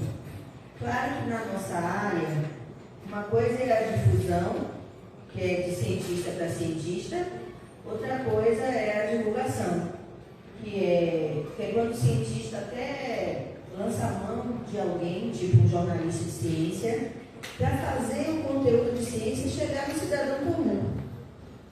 Então, uma coisa é um cientista que estudou o vírus da Covid-19 escrever para um outro cientista que também trabalha com esse troço. Mas o que seria, né, da gente aqui nesse estado do Rio de Janeiro, durante a pandemia, se a gente não tivesse essa ciência traduzida para nós? Mas quando o assunto é educação, que é o nosso caso aqui, a escrita precisa ser simples. E ela é acadêmica quando ela tem um rigor ou outro. Eu nem vou falar do rigor acadêmico positivista. Então, a escrita científica é uma escrita onde o autor dialoga com a sua empiria, com a sua pesquisa, com os dados da sua prática, faz a interlocução com o seu quadro teórico, metodológico e temático, que são coisas completamente diferentes. Quadro teórico é exatamente o conjunto de autores e autoras que nos ajudam a pensar os processos de produzir conhecimento. Teórico metodológico, porque a gente não separa o modo de fazer do modo de pensar como isso acontece. E além disso, a gente tem o quadro temático, que é aquele quadro teórico que refresca, né? Que traz atualidade à nossa pesquisa. Então, se a gente faz um texto simples, fazendo a teoria interagir com a empiria e vice-versa, se a gente consegue operar conceitualmente, demonstrar, numa escrita simples, esse é o melhor texto acadêmico. Porque você vai ser lida pelos pares acadêmicos, das comunidades científicas com as quais você vai conversar nos congressos, e você vai poder ser lida por uma pessoa comum. Por isso que o nosso programa é educação, processos, né, culturais e demandas populares. A gente quer que todo mundo entenda o que a gente escreve. Agora, pegar um texto. E aí eu quero até devolver para você que escrita simples é essa. Porque, por exemplo, eu trabalho com quadro teórico, o meu orientador de doutorado, Roberto Cirino Macedo, ele escreve como uma pessoa no início do século XX. Ele tem uma marca na escrita que ele fala assim, ademais, e eu de tanto ler, meu grande mestre que eu amo, eu usava o ademais dele. Aí quando eu vejo Natália, que tem menos de 30 anos, usando o ademais, não dá, né, Natália, para ficar usando ademais, né? Não tem nada a ver com essa escrita século XXI, cibercultura. Então, vamos repensar isso, né? A escrita simples é a melhor que existe, e eu acho que a gente tem que investir nela. Nas pesquisas com os cotidianos, a gente trabalha com as narrativas, textos, imagens e sons, como nosso material de pesquisa, como dado qualitativo. E a gente tem feito um esforço histórico de narrar o texto científico, porque a narrativa também é uma posição política. É possível que um artigo científico extremamente denso, uma dissertação inteira, seja uma narrativa. Aqui no PPG-DUC a gente tem umas subversões bem interessantes. O professor Beto fazia isso muito bem, né? Muita gente faz isso muito bem, de outras formas. Enfim, aí depende do estilo do seu grupo de pesquisa, do seu orientador. Vem para cá, Marina. Eu sou debatedora, mas você que é o convidado. Mas eu quis comentar essa pergunta, porque ela é muito bem-vinda e muitas vezes a gente acaba treinando um jeito de escrever que não é de verdade. E aí não é autoral. Porque, por exemplo, Mariana, o uso de A faz muitas paráfrases. Mas há estilos de dissertações e teses que optam pela paráfrase e não pela conversa direta com a citação direta ou a conversa direta com a narrativa, né? Que vem da fala dos nossos sujeitos e sujeitas. Eu, por exemplo, não gosto de um texto com uma paráfrase, porque eu acho que é muito mais natural a gente dialogar direto com a narrativa ou com a citação do nosso patriota metodológico. Bricolar com alguma paráfrase é bom, mas totalmente paráfrase não é bom. Mas isso depende muito mesmo das opções epistemológicas de cada grupo, dos orientadores.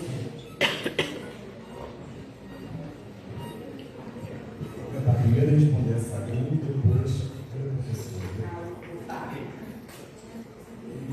Por último, Fábio, porque eu acho que as duas perguntas se completam e eu vou tentar dar conta do que você me pediu, que é a palavra escrita com o IA. Esse foi o processo que me fez me apaixonar por IA. Eu vou contar para vocês como eu descobri a revisão de texto com IA. A maneira mais tradicional é você pedir para ela fazer uma revisão. Você pega o seu texto, o seu parágrafo, você não pede para fazer revisão, você quer um tom mais formal, mais acadêmico. Antes de a gente chegar nesse tom mais formal, mais acadêmico, que também é muito potente, deixa eu falar dessa coisa de revisão simples do texto. Então, você escreveu esse parágrafo, esse é um parágrafo real de um aluno de doutorado meu, cheio de erros. Ele não passou por IA, obviamente. Não fez o que eu imploro que eles façam para passar com IA.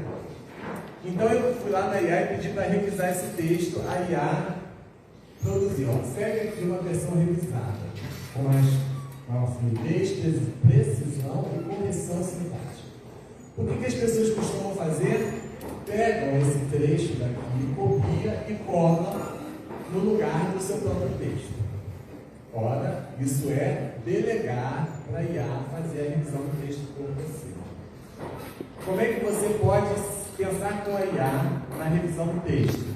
Comparando. Deixa eu ver o que a IA fez, deixa eu ver como é que estava o meu texto, deixa eu decidir, em vez de sair copiar e colar no seu Word, deixa eu decidir o que eu quero mudar no Word. Mas isso dava um trabalho horrível, dava uma preguiça. Até o dia que eu descobri um tal de Edit GPT, que é esse cara que está aqui em cima, e ele me mostra, ele se instala no navegador. Isso não é do ChatGPT, isso se instala no navegador como uma extensão. Edit GPT, anota aí para você mudar a sua relação com a IA. Quando você pede para fazer uma revisão e liga o botãozinho Edit GPT, ele compara o texto gerado pela IA e o texto original. E aí ele grifa de vermelho o que foi cortado e grifa de verde o que ele inseriu. E aí isso mudou minha relação com a IA, porque agora eu sou capaz de olhar e falar: este capítulo se dedica ou este capítulo dedica-se a detalhar a arquitetura. Eu acho que ela está certa. Não sou professor de português, eu não tenho certeza se essa partícula apassivadora tem que vir antes ou depois, mas me soa mais natural. Eu vou ficar com a opção do posterior. Então eu vou lá no meu documento do Word e corrijo isso. Deixa eu ver o que mais ela sugeriu. Esse capítulo dedica-se a detalhar a arquitetura e o roteiro, epistêmico e metodológico. Ela não corrigiu o epistêmico, deveria ser epistêmico e metodológico. Eu, como orientador dele, vou lá corrigir. Vou avisar para ele que eu tenho que pegar só o radical. Mas se eu definir o roteiro, a arquitetura, então eu tenho que definir também o roteiro. Se um está definido, o outro também tem que estar. Então eu acho que ela acertou nessa revisão. Eu vou lá e modifico o documento, modificando o outro, né, inserindo esse O, e eu também mudaria o epistêmico ali. Que me guiaram, ela sugere substituto que me orientam, em vez de me guiam. E eu não vejo diferença, vou ficar com a minha voz guia, vou deixar inalterado, não vou aceitar essa sugestão da IA. E aí eu vou analisando caso a caso, o que eu gosto e o que eu não gosto.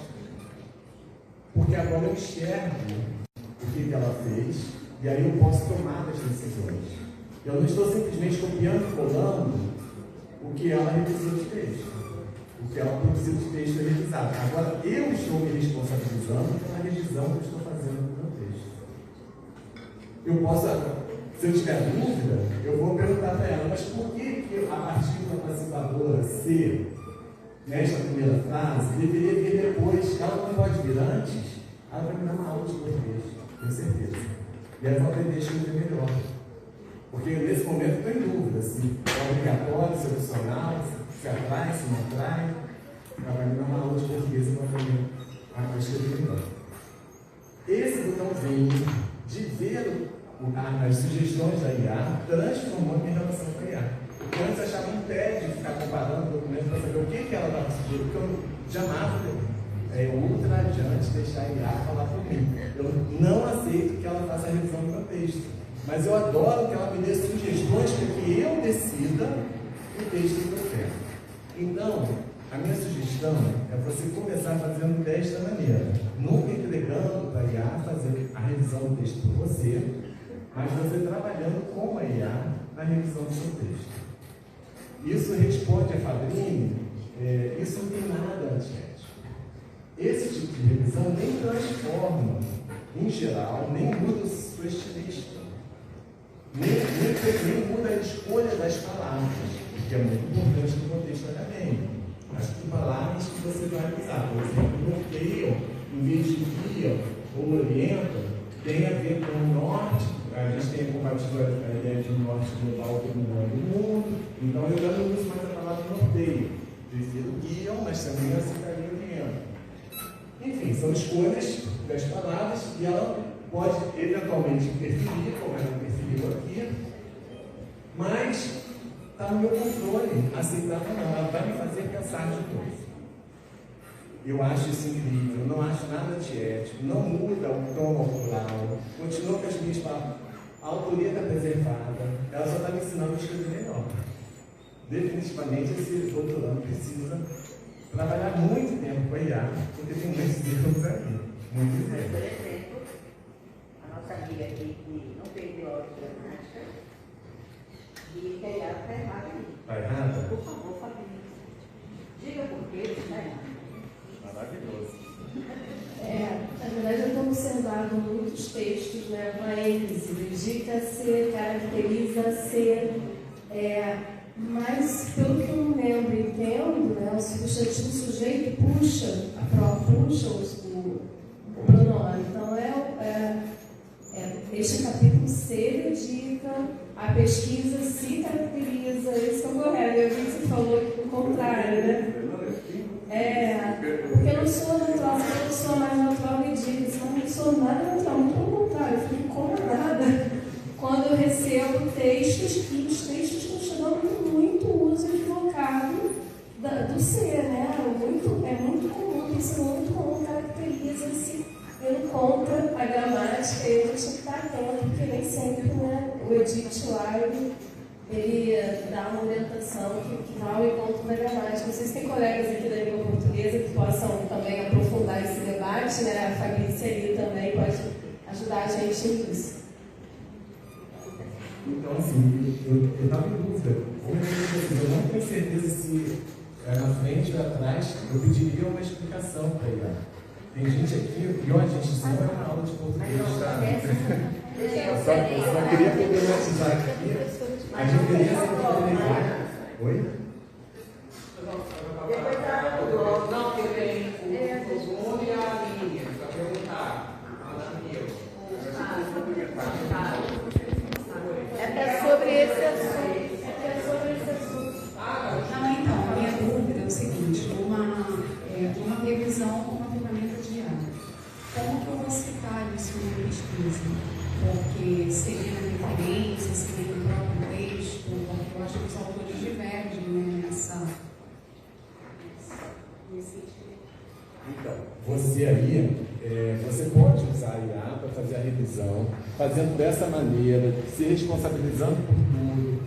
Se tem dúvidas a partir se vem antes, depois pergunta para a IA, ela vai estar uma aula, talvez ela se reposicione, mas você tem que assumir que fez o uso da IA. Então, hoje em dia, a maioria dos periódicos pede para você declarar na metodologia. Então, eu usei a IA na hora de fazer revisão do texto, na hora de análise dos dados, como você fez a análise de dados com a IA, como você fez a revisão de texto com a IA. Se você puder dar um link para que as pessoas possam olhar, para deixar tudo muito transparente, para que as pessoas se percebam que você não está trapaceando. Isso tudo é muito importante estar na metodologia. Em geral, é lá. Mas, gente, olha só, depois eu mais... E nas dissertações e teses, a gente tem visto colocar mesmo o protocolo de uso, descrevendo como usou em todas as etapas, nos pré-textuais. Talvez a gente tenha que editar o nosso documento de pré-textual das dissertações e teses, que a gente tem, né, o nosso... isso, a Rural tem que fazer isso, não a gente, PPG Duque. Mas eu tenho visto, né, indo a bancas, que as pessoas têm colocado logo depois da ficha catalográfica toda a explicação, né, todo o roteiro de como usou e que ferramentas utilizou. E quando a discussão é o prompt, Mariana, que eu acho que a gente precisa de outra conversa para isso, e aí, se tiver tempo, eu queria que a gente voltasse ao ITE do CNPq, não agora. Porque é o seguinte, gente, tem uma autoria chamada prompt, né, que seria uma outra conversa. Porque, por exemplo, você lê um documento, você lê uma tese, e aí você anotou tudo que você viu dessa leitura.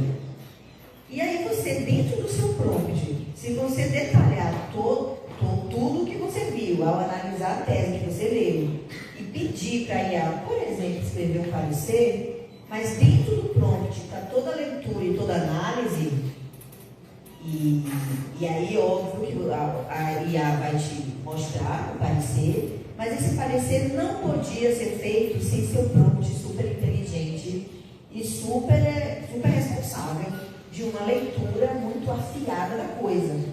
Então, em outro momento, acho que era interessante a gente falar sobre isso, a autoria do prompt. E aí eu tenho visto as pessoas colocando o prompt nos anexos, nos apêndices. Porque anexo é tudo que você usa de outras pessoas e coloca lá no final da dissertação da tese. E o apêndice é tudo que você produz durante o seu processo de pesquisa, que você fez de sua autoria. Então, as pessoas têm colocado os prompts autorais lá no apêndice.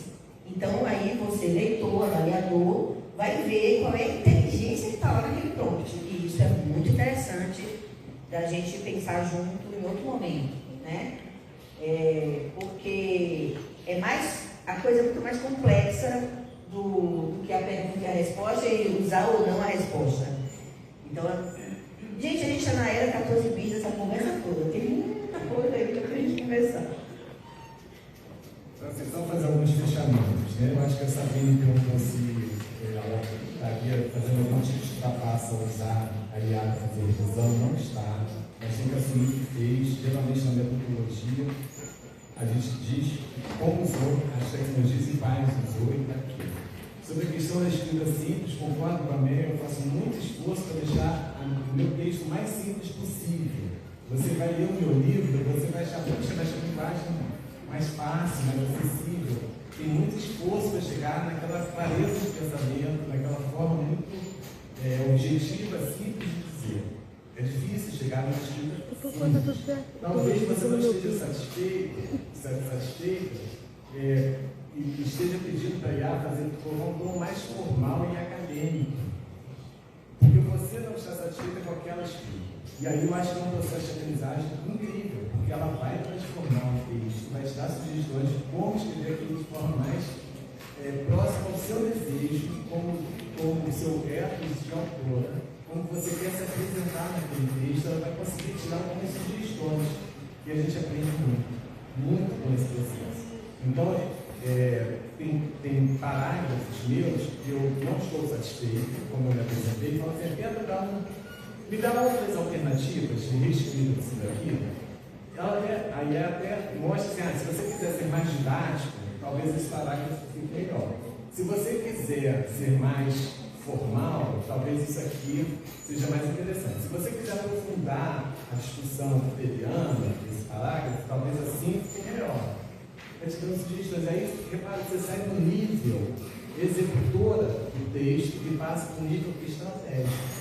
Deixa eu pensar e refletir para onde eu quero levar o meu texto, como eu quero me apresentar, como eu quero desenvolver isso. A IA me possibilita sair desse nível de execução do texto e do nível de pensar sobre que estratégias eu quero adotar para a escrita. E eu aprendo demais de trabalhar com IA. Acho incrível esse exercício. E aí você está querendo um texto mais formal, acadêmico, mas às vezes a gente quer um texto mais simples, mais claro, mais pedagógico. Isso, ela tem me ajudado bastante. Acho incrível, uma potência de aprendizado. Em relação, Fábio, à IDEX, é claro que nós estamos com um grande problema. A guerra hoje é entre os China e os Estados Unidos para ver quem vai desenvolver a IA mais poderosa, porque quanto mais poder essa IA tiver, nós estamos falando de ciência mais avançada, de educação mais avançada, de Estado mais forte, políticas, estratégias políticas melhores, de guerra, principalmente de guerra que nós estamos vendo, mais avançada. Então, assim, a corrida entre as duas superpotências é a guerra do momento. Quem se envolve com a inteligência artificial mais poderosa. O problema disso, por exemplo, ela não conhece muito bem. Eu mostrei uma lista de tecnologias que ajudam a gente a encontrar artigos científicos. Ela não conhece muito bem os artigos da MEA, os meus. Os que estão escritos em inglês, ela tem bem melhor. Ela foi muito mais treinada. Ela conhece muito mais os textos em inglês, porque eles são muito claros por isso. Nos interessa treinar a IA com os textos em inglês. Então, por sorte, ela fala português, alemão, francês e outras línguas. Mas não foi a intenção deles. Tanto que no treinamento, 93% do texto é em inglês. E 7% apenas de todas as outras línguas do mundo. Então, assim, é claro que nós estamos aí de uma dependência assustadora. E como reação a isso, a gente tem que falar da soberania digital, como sendo necessária para a gente ter a soberania do nosso Estado. Então, ser um país independente hoje passa para a gente ter as nossas próprias tecnologias de inteligência artificial, porque senão a gente não vai ter independência jamais. Essa é a nossas plataformas públicas. Nosso campo do direito, que é cada vez mais independente de tecnologia de IA, nossa educação, nossa ciência, etc. Então, nós estamos sim com um problema, é preciso discutir muito a noção de soberania digital como autonomia e soberania do nosso país. Vamos falar mais. Soralim, Bruno, vem. E aí já vou colocar em questão, pode ser?